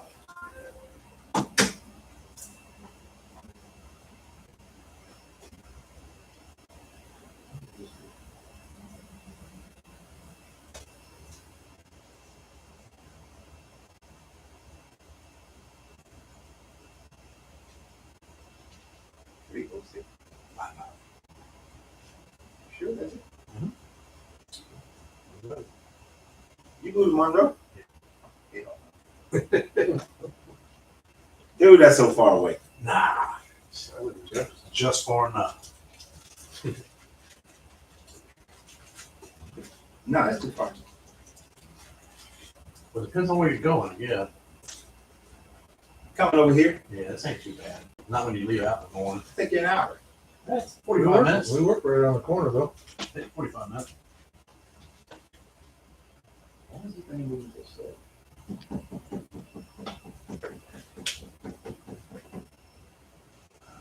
I'm sure it's gonna authorize, but it's taking forever to authorize.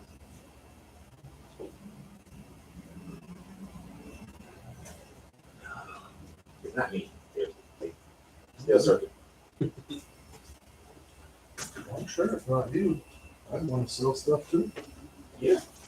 Let's see what you got there. LSD 600. You like them little stoves, huh? Yeah. I'm picking based on how they look. How they look. I'm simple with that. So you got this is a full body. So definitely a good meal. That's a full body, but on the medium, lighter side of full body. That's full body. In the middle, full body. This is going to be, although it's full body, it's more towards the medium side of full body. I mean, lighter side of full body. Last call. But you definitely want to have something to eat. That's when we smoke it right after lunch. Yeah, okay. So I'm doing all right. That's a good steak meal. Good steak meal. Seafood. Good chicken. Good to go. Bourbon across the board. Yeah. Bourbon or whiskey. That goes very good. Monday, Tuesday. All the days that in my life.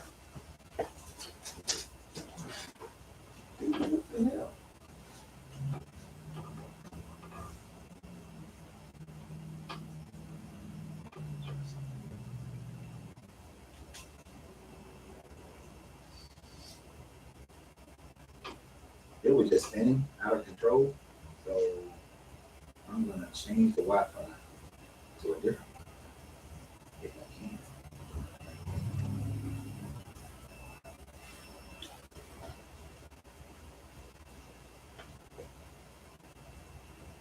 Well, everybody needs Starbucks next door, so I had to cancel your payment. there's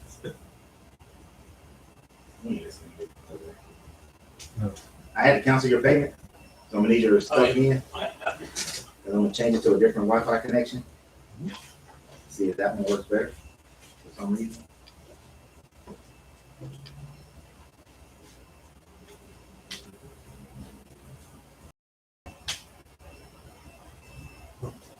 Green. Okay.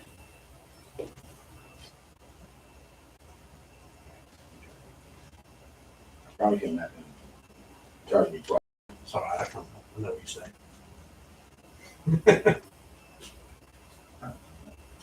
Boom. Change the Wi-Fi. And I meant to do that earlier. I was like, I think I should put this one on a different Wi-Fi than all that. So I got all those over there and that TV on one of them. All right. So this one we got.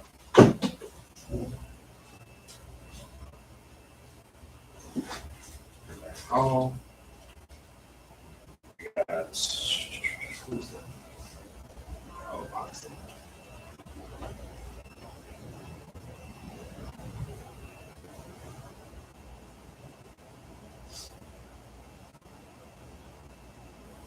Records. And this is going to be for the PG.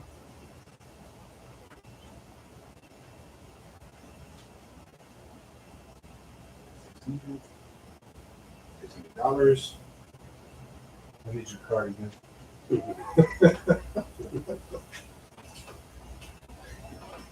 His card. I don't blame him.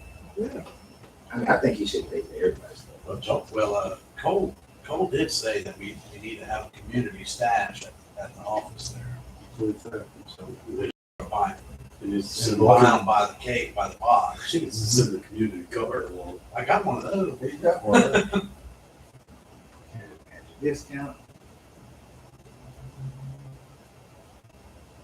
All right, so you look right here. You want these in the box or you want a bag? I'll put them in the box. Then use it to the exact purpose. Is that what you're gonna use it for? No, I'm gonna use it myself. Just tell him to put a human pack in. No, he put his G.I. Joes and stuff. Yeah, that works. That works. Yeah, that looks like a military crate. You're up to bat, sir. That's what you got there for me. The other road's crazy. I like Esteban Carreras. All right.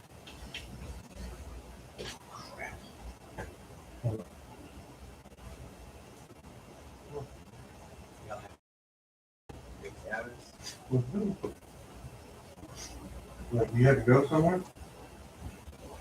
Or you can still make it and rush back. Who did? Got this Brownstone. You can get one of them Grimace cigars. No.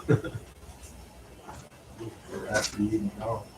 Now those you can't do the buy three get one free deal because they're in the black and yellow boxes, and when we run out of those, we're out forever. Well, until next year.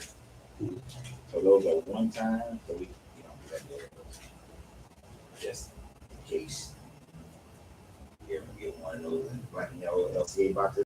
There you go.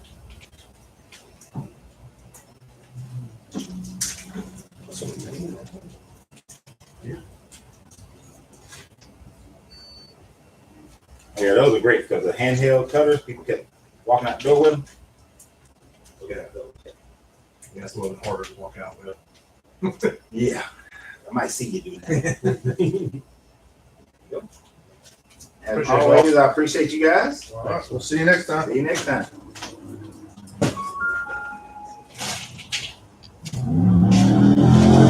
All right. I appreciate you guys' patience. What else, Wakil?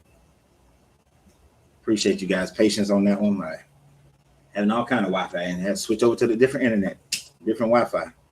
That's why it's always good to have multiple Wi-Fi systems in your shops, just for that purpose alone. I don't know what's going on with the internet on this side over here. I don't even know if it's over here. Anyhow, oh,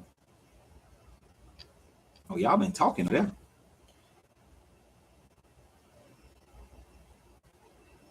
Listen very carefully with your cigarettes or what. What the hell? Let's see if I can see what this. On Facebook, they're having conversations, and my scroll is not going to act right.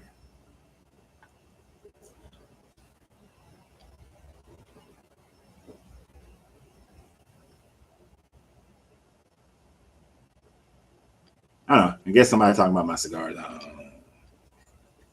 I don't know what y'all talking about over there. Obviously, a lot of people don't understand that cigar people don't get cancer if you just smoke cigars. But if you smoke cigarettes and cigars, yeah, you can get cancer. Or if you inhale a cigar. I don't inhale cigars, so that's not going to happen. Plus, I don't catch y'all diseases anyway.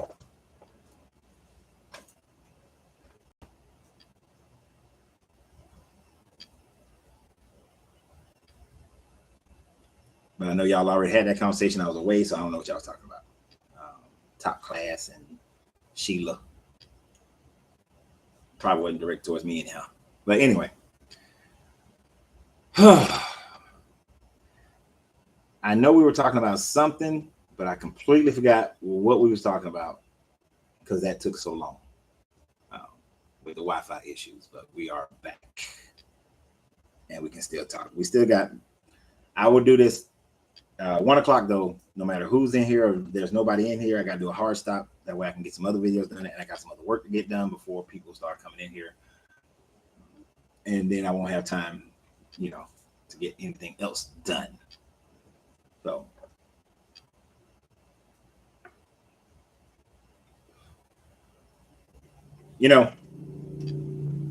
what was I talking about? We was talking about not the astrotheology stuff.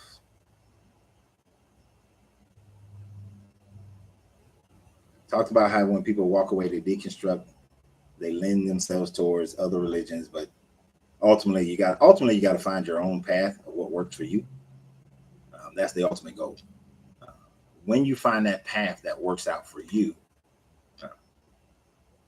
that's when you start walking in, and you start walking in your own Godhead, God and Goddess.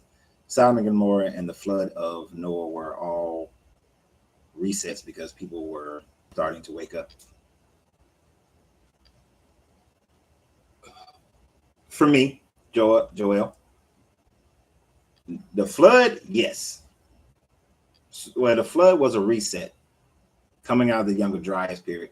The people were already awakened, though, prior to the Younger Dryas, and they were in a golden age. The Younger Dryas was just a natural disaster that has happened on the planet multiple times, and it just wiped out civilizations, and they were reset. Then when you read we will do the Emerald Tablets at some point. It's talked about both the Atlantean coming after this flooding, where the sea levels rose 400 feet and flooded all the coastal areas, just the coastal areas, and some islands sank, not just one, but multiple islands sank. He restarted the civilization in Kim, and then sent his people out to go reset the Indus Valley, the Americas, and all these other places as well. Sodom and Gomorrah, according to the Sumerian version, Sodom and Gomorrah was destroyed because Marduk and Enlil were at war with one another, and Sodom and Gomorrah were two of Marduk's cities, and Enlil basically nuclear bombed them, and then the radiation wind from that destruction traveled southward towards the current day, towards the Persian Gulf, and killed and evacuated 7 different cities that were in the direction of this wind. They called it the evil wind that flowed down through towards the Persian Gulf. And when they found those ruins of some of those cities, it's kind of like how Pompeii was. Pompeii, the people just jumped up and left. It wasn't a slow migration of people collecting all their things. Everything was just left there as if the people saw some jacked up stuff coming and they just ran. Right. But for those cities in that area of Mesopotamia, there was a reset for those cities. But the Sodom and Gomorrah cities were never rebuilt because they were radiated. Just like today, people waking up, so they got to reset. Now, I do agree with you on that one. People are waking up today, so there are attempts to reset the population. But this is a reset based on people who are purposely trying to maintain levels of control. How you know we live in a hell simulation, history just repeating itself. Yeah. The simulation that I agree with is that we are living in a simulation that is the thought process in the mind of the all. I don't think that there's an alien culture that is controlling, this ain't, or the Matrix where the machines have taken over and we're just batteries, because we would be the most inefficient batteries ever. If that was the case, they would use up more power to get power out of us than it would take for them to use that power. But some people, they look at the story of the idea of the demiurge and saying that the demiurge is a sub-deity, an evil sub-deity that calls itself Yahweh, that is controlling everybody and making sure that you keep coming back and your soul never leaves this matter plane and you're forever trapped here until you can raise your consciousness to be able to leave this conscious plane. There are no aliens, just archons trying to. I don't know about the no aliens thing though, man. The lion-headed worm. I mean, no aliens. Now, I do, for the most part, it seems like what they're calling aliens, the Anunnaki, are just previous civilizations, previous advanced civilizations that existed before the Younger Dryas, and because of their technology and their understanding of Earth energy, universal energy, they give the appearance of gods because they live so long. They also gave the appearance of being aliens. No aliens as far as green-headed antenna and all that kind of stuff. Yeah, no. When I found out my family heritage, my father's side of the family goes back to Mali and then into the Dogons. And I started studying what the Dogons taught as far as the Nomos, and that the Nomos were from Sirius B. They were saying that the Nomos told them they come from this star system, Sirius B. You also have other civilizations that were saying that these deities came from the Pleiades. And in the Pleiades, there is this area that looks like it's cloaked, this bending light around it. Now that could be a black hole, and they're looking at the bending light around that, and that's what that could be, a singularity. But it looks like a cloaked area where the light bends around it, as if they're trying to hide something. And whether you accept the Black Star satellite or not, the Black Star satellite, they are receiving messages. We can gain messages from it from here, but it seems to be pointing and sending that message out to that same exact area in the Pleiades. Kind of like the movie Contact. If there's nobody else out there, then that is a great waste of space. So I think that there are some beings out there. Whether or not they've come here, don't know yet. But a lot of things look at a civilization. I would say it's a civilization that was here prior, and they were just more advanced, and they had the ability of flight and higher levels of engineering and medicines and things of that nature. They were higher in the line of alchemy. They may look different because we are in the higher frequencies. That's why they look like monsters to us or like predators. Yeah, I don't think that previous civilization looked like we look. I think they look very different, very different. Whether it's through adaptation or through gene manipulation, look very different from how we do. Could they have been as the Nomos were where they lived in the, they could live in the ocean and live on land?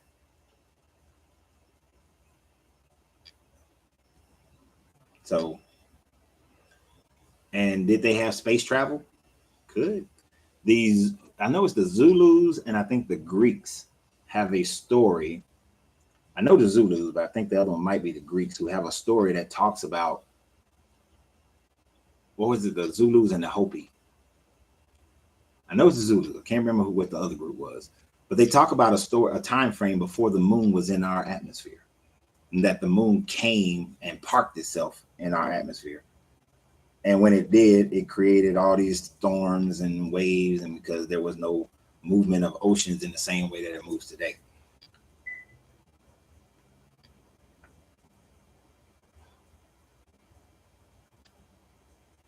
So the movie Predator was about us? Shit, I hope not. Predators is a bad joke. They just hunting.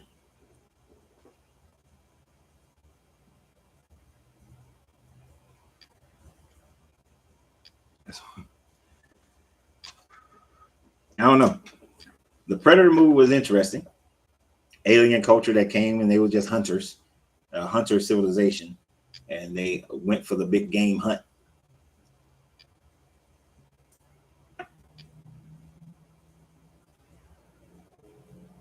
You say that's why they let the black man live?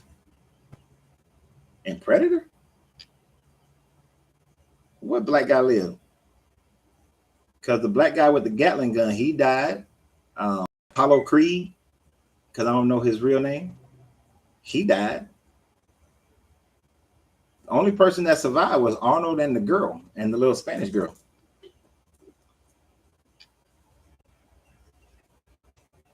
But they killed the black people. Now in that, what was the third Predator movie? The black girl, she lived. C-Max saying the Danny Glover version. Apollo didn't live the first time. Remember he was shooting and they shot his arm off and the arm was still shooting the gun when it fell down. They killed Apollo Creed in the first one. And Danny Glover was in the second or third.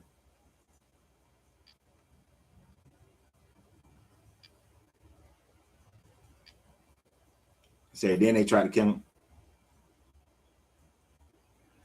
Because, I mean, militarily, I think they shot the arm off because, yeah, Carl Weathers, thank you.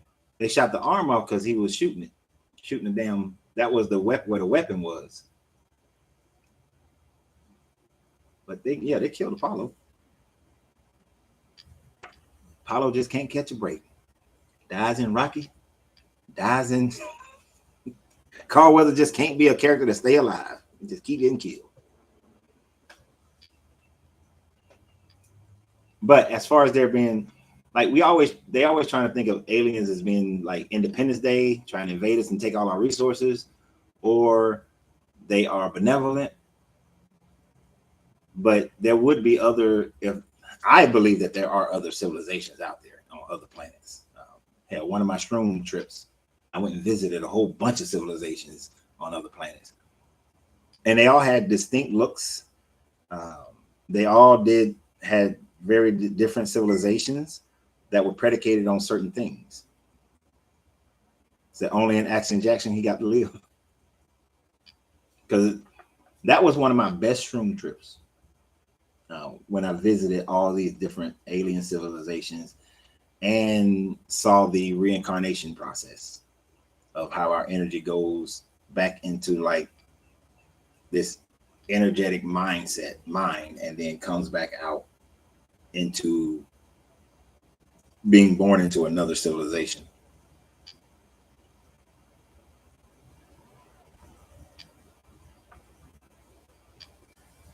He said they always let the melanin people live because they are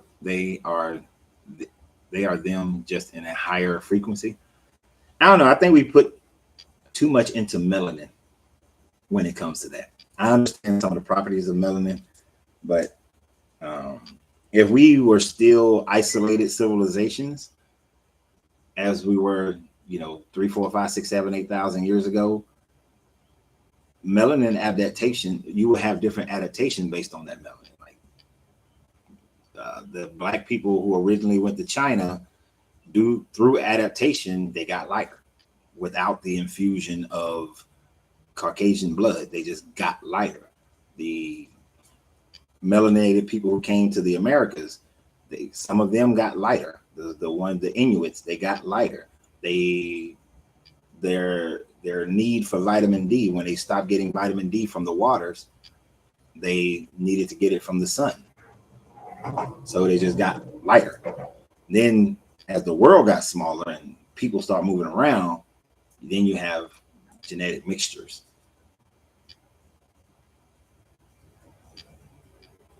I think melanin matters when it comes to health and medicine and ability to be DNA structure stronger. I think it matters, definitely. As far as consciousness, not so much. And I could be completely wrong, but consciousness-wise, I think a less melanated person can be just as conscious, can elevate their consciousness and their frequency as anybody else.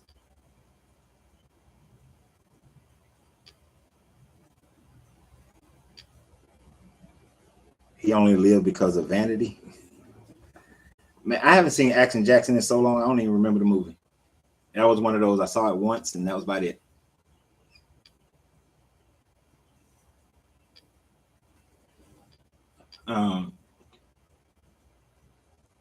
But who's to say that in one of your previous incarnations you wasn't Caucasian? Could have been. I thought about that last night. I've only been able to see 3 lives that I've lived, and one Ethiopian priest king or Axiomite was this pre-Ethiopia. So it was more Kushite priest, not a priest king, but like a colonel, like level militarily, but still a priest. And then Chinese dude, but during the time frame where Chinese people were, less melanated. And then black woman, like in Harlem during the 1920s. But I'm sure there are other lives. I could have been I thought about this last night. I could have been a effed up slave owner for all I know, in a previous incarnation, or some jacked up person in Rome or somewhere like that. White kid's past lives were white kid past life was a black female, and he could retell the way she died in her previous life. I've never seen any deaths, just the way I lived and how I lived and who was my family. I saw the wife, the children, the accommodations for how I lived, the job, the work that I did, that sort of thing. But I've only saw 3. And as Buddha said, he saw tens of thousands of his lives. I'm sure there's a hell of a lot more.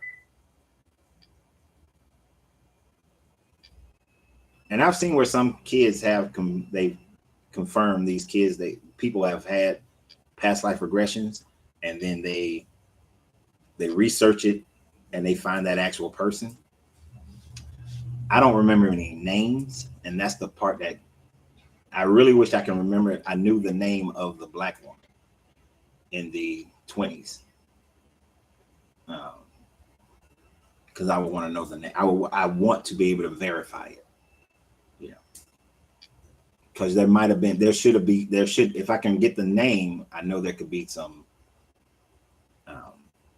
there should be some records of it. And I wasn't doing it on purpose for that one. I did it on purpose for the other 2, for the Chinese man and the Kushite man.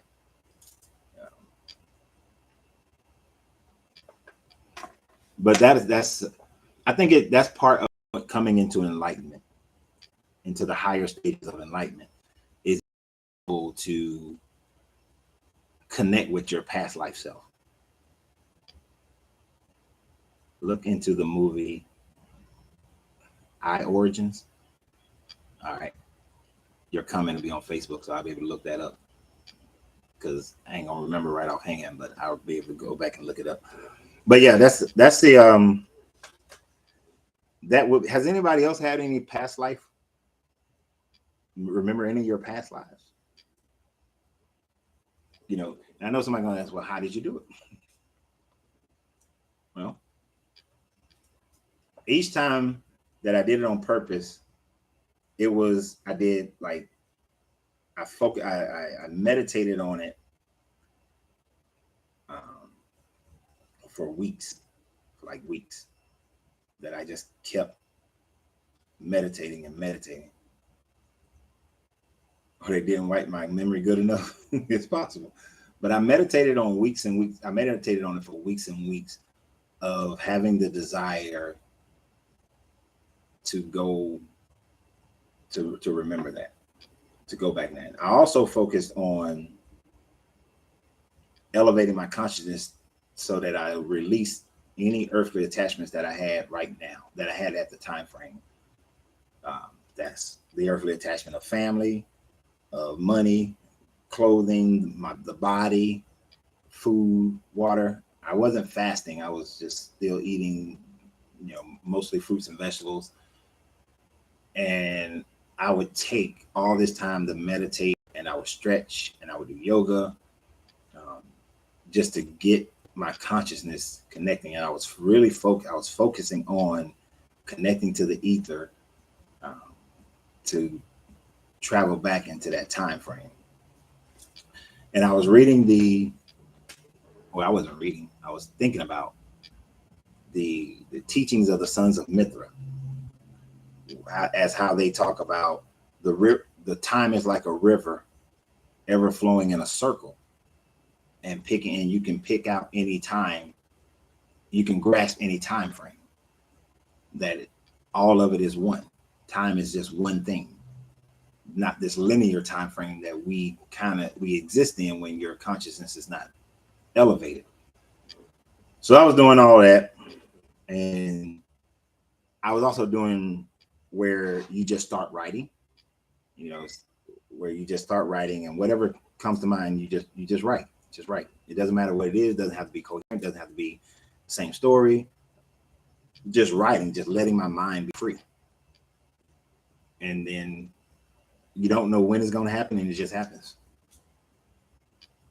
Right? So I was doing all of that. It's different. Those are different techniques that I picked up from different cultures, different philosophies of getting into that mindset. But the main thing is whatever process it takes for you to get into the mindset of being able to grasp, to let go of linear time. The moment you can let go of linear time, for what I think, the moment I let go of linear time, because that's an earthly attachment, that's when your consciousness can time travel, so to speak, and you can go find your previous lives because you're always connected to it.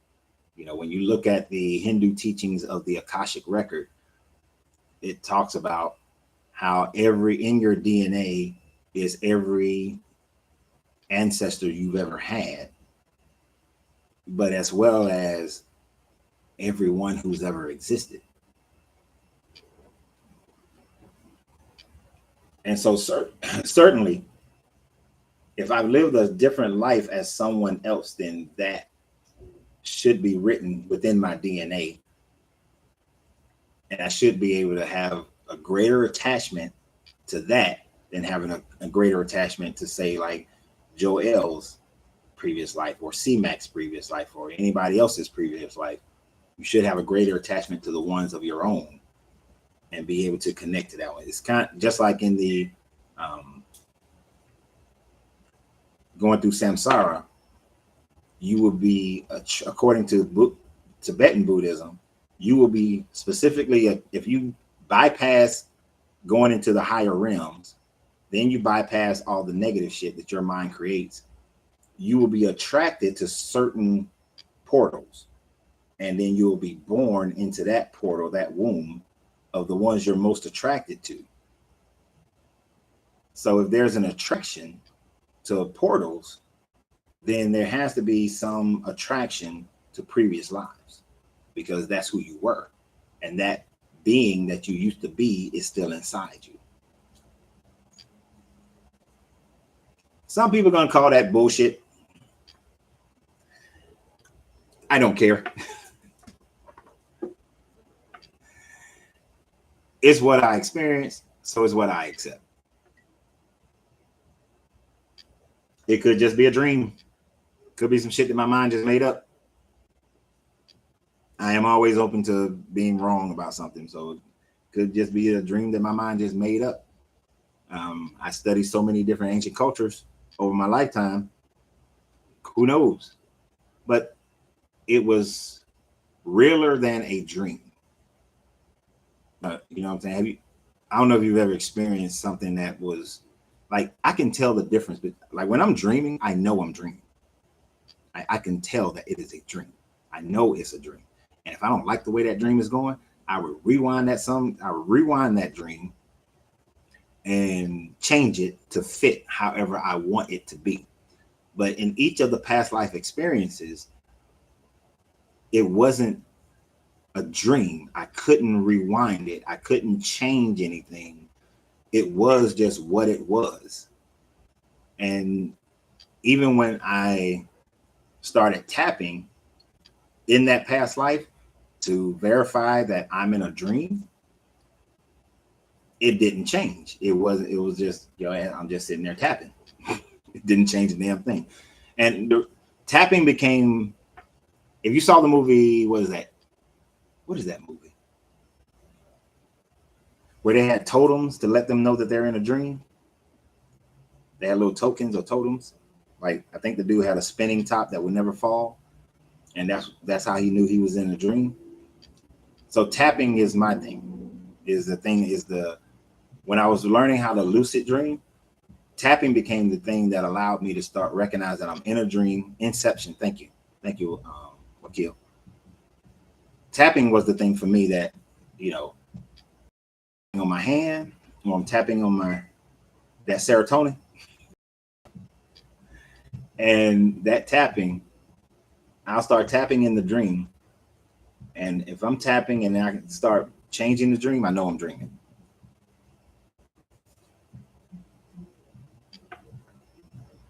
And then, but in those past live ones, I really, especially for the Chinese guy, I really didn't like that. I didn't like that life. I didn't like that dude.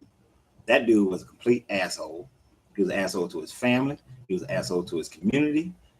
Only thing he cared about was his work, which he was an herbalist. He was the town medicine man who would go up and spend weeks and months in the mountains, collecting herbs and all this kind of stuff, and then would heal the people and take care of the people. But he was so caught up into his work that he ignored the shit out of his wife, ignored the shit out of his kids. He was a horrible father, a horrible husband. I don't like that dude. And he was an asshole in the way he spoke to people. So you can best believe I was in the mountains tapping the shit. Come on, change this. I don't like this guy. I don't want to be this guy. And that guy just kept being that guy. Sheila says her heart racing, that's what let her know she's in a dream. Yeah, having those, you got to, if you want to be able to lucid dream, you got to figure out a way to get something demonstrative that lets you know you're in a dream. I started doing tapping back in like 91, 92. So because that was something that I was used to doing, you doing tapping, like if you want to open your heart chakra more, even though I'm using the wrong hand. Well, as they say, it's the wrong hand. It works for me no matter which hand I'm using. It just I'm holding my cigar in my hand. But if you're struggling with your heart, you start tapping and meditating on how you want your heart to open. And then, those emotions, that emotional control, those emotions start flowing where you can control them. That's something that in my coaching program, if you go to coachrenz.com, which I got to make some changes there because I'm going to add more hours add more hours of training to some of my programs. But in the Open Your Chakra program, that's one of the things that I teach people how to open their chakras is through tapping, the process of tapping. And knowing how to meditate while you're tapping so that you can open that chakra. Because to me, if you want to become more enlightened, although there are different processes, that has seemed to be the most efficient process for me, is opening up your chakras. And the people that I have coached in that process, that is the one that has worked the best for me. I've tried different methods. That's the one that seems to work easier with more people, because some of the things that you have to do are very difficult in dealing with some of your traumas, because you cannot become an enlightened person if you're still controlled by your traumas. You're still controlled by your fears, your anxieties, by your shame. A lot of the women that I've trained, that heart chakra, especially the older they are, the more heart trauma they've experienced, starting with their fathers, their brothers, their uncles, and on up to the people that they are mated with. That heart chakra, we all fucked up. So, but that tapping is one of those ways that really opens that up with the right type of meditation, thought process. Then you start evaluating things differently. You see things differently, and you got to open that before you get into your throat, because then in your throat, we lie to ourselves so damn much about who we are. And opening that one is a struggle as well, because now once we go from the heart to the throat, once we go from the heart, we're turning from the matter plane of existence and really getting into your spiritual existence, and working with your spirit and your soul, so changing the vibration of your spirit so that you can elevate the consciousness of your soul. Because a lot of these people, my third eye is open. You still lying to yourself. Your third eye is not open. You still lying to yourself about who you are. Your third eye has not opened. It might be spitting out a little bit. That motherfucker is not open. When that third eye actually opens and pops open, it's a whole new experience, a whole different kind of experience of life. So, anyway, can't get you too much on that one, because that's a program on CoachRenz.com, which I will be adding more hours to the program today. I meant to do it yesterday, but by the time I got to it, I had a bunch of people in here and they kept talking to me.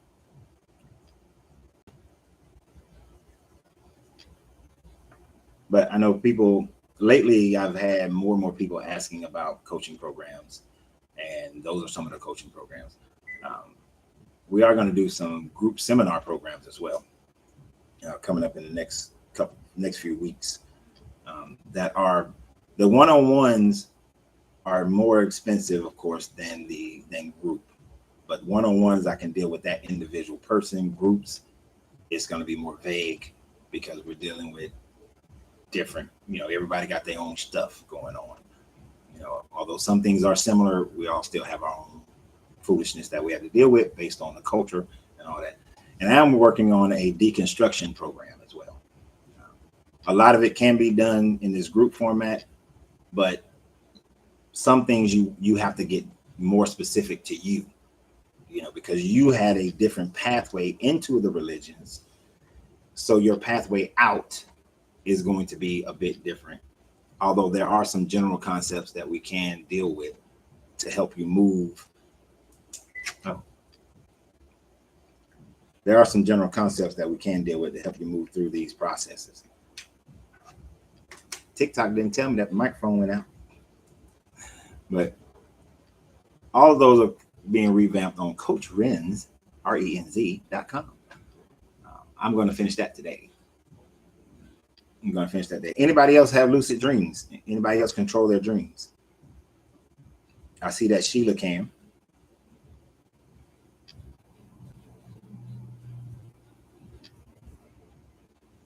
I'm assuming the fact that you know that when you're dreaming, you can control the dream. Yeah.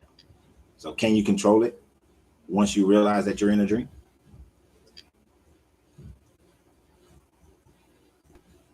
We got about 6 minutes. Got about 6 minutes, and then we're going to close the doors of the church. As Errol would say. Yes, you can control it. Good. Controlling your dreams are very... You want to be able to control your dreams because some of you guys know that, I deal with PTSD from the military. And even though they try to dope me up on a whole bunch of drugs, it is really being more proficient at controlling my dreams that allows me to not have to suffer from it. Every now and then I gotta, I still have my moments. I'm not all right in my brain. Cross me or my family or anybody that I care about, and you'll see the worst side of me come out. But because when I was in the Marine Corps, you couldn't go and see a psychologist about your PTSD because they would kick you out. They would kick you out back then. Now these kids, it's better for these kids who are in the military today because when they suffer through PTSD, they can actually go and see a counselor and it doesn't affect their career. But when I was in, it affected your career. So I had to find other ways of dealing with the bullshit that were non-medical, that I didn't go see somebody. But, now that I've been out and it's more acceptable, I can go and deal with a counselor. But I even find those counselors to kind of suck. They just want to put you on some damn drugs, all the time. And I ain't like them drugs. That time frame that I took off from doing these videos, that was the main thing. That was one of the main things that was going on. 2 years ago. About two years ago. That's why if you watch the Genesis one, you'll see videos have like 1 month, 2 months time differences between them, because I was dealing with they had me on them damn drugs that made me feel slow. My brain is too damn active to be slow, to be slowed down. Like I was talking to my lady about a week or so ago, and I was like, how do you not have a thought? Like, I'm like, what's going on in your mind right now? Oh, nothing. How in the hell do you have nothing going on in your mind? I don't have that kind of peace. Like, there is always major thoughts going on in my brain. Even right now, as I talk to y'all, there are like 3 other primary thoughts that are going on at the exact same time that ain't got nothing to do with what we talk about.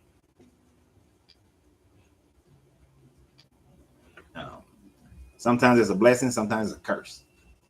But yeah. So now I'm just rambling. So since I'm rambling, and don't ask me another question, because that's how y'all do. As soon as y'all know we're about to close the church, y'all start asking another question, make another statement. Don't nothing else. We out. We about to be done. So as a recap, whole lot of blood sacrifices that is unnecessary, a whole bunch of animal sacrifices that are gruesome and unnecessary based on this Bible. These sacrifices are contradicted in Hosea 6:6 by saying that this God would prefer that you did not have animal sacrifice and that you would just repent and pray, right? So we find this Bible contradictory. This is why we deconstruct from it. But that's all the repetitiveness of Leviticus 1, 2, and 3. Tomorrow we will be here between 10 and 10:30, and we will talk about astrotheology, that not only you find in the Bible, but in other readings as well, especially since the Bible just copied from other people anyway, and how religion as it moved, as it was at the same time dealing with animalism, it also connected with astrotheology, because that's what people 8,000 years ago, 6,000 years ago, that's how they viewed their existence. Some of it is valid as hell. Others is just people making up bullshit. So we'll talk about that tomorrow. I hope you guys be here. I'm going to make about 4 or 5 videos after I get off here about other subject matters. And then Thursday, we are in the Kabbalion. We're doing the law of gender for Thursday in the Kabbalion. And then we might possibly have a video, do a live on Friday, depending on how the day goes and what I have to do that morning. So I appreciate you guys being here. Continue to share. Thank you, Errol, for the financial donation. I greatly appreciate it. Please like, share all these things. Share all of them. We need to build this community. And I will reach out to a couple of people that I want to have on here. Go and like the page. Really Did You Know? Angelina does a great job of talking about stuff that we do that we don't even know why we do it. Like, she just did one about the honeymoon and how one of the origins of the honeymoon was because people was kidnapping brides. They would kidnap the woman for a month and try to get her pregnant, and so that the family can't take her away. So honeymoons, you kidnapping your woman for a honeymoon. So great information on there. And go to In and Out to Legacy Business, because we all need to become more financially astute. One of the ways I'm going to alleviate some of my financial challenges that I'm dealing with right now is that, not particularly this hat, but some of my other hats, I will put a Facebook store up and put them on my Coach Renz page for people to be able to purchase those hats, because I know y'all like them. And the open invitation for anybody who ever wants to be here during one of my videos, that'll be cool. But we are going to get better. So In and Out to Legacy Business. Really Did You Know? Go like those pages. Continue to like and share all these videos so that we get to a point where I have all my time free and we can do these things even more consistently than we're already doing them right now. So y'all have a great day, and remember that you have to free yourself to be yourself, because your greatness is not negotiable. Good journey, good vibrations, and we are going to be out.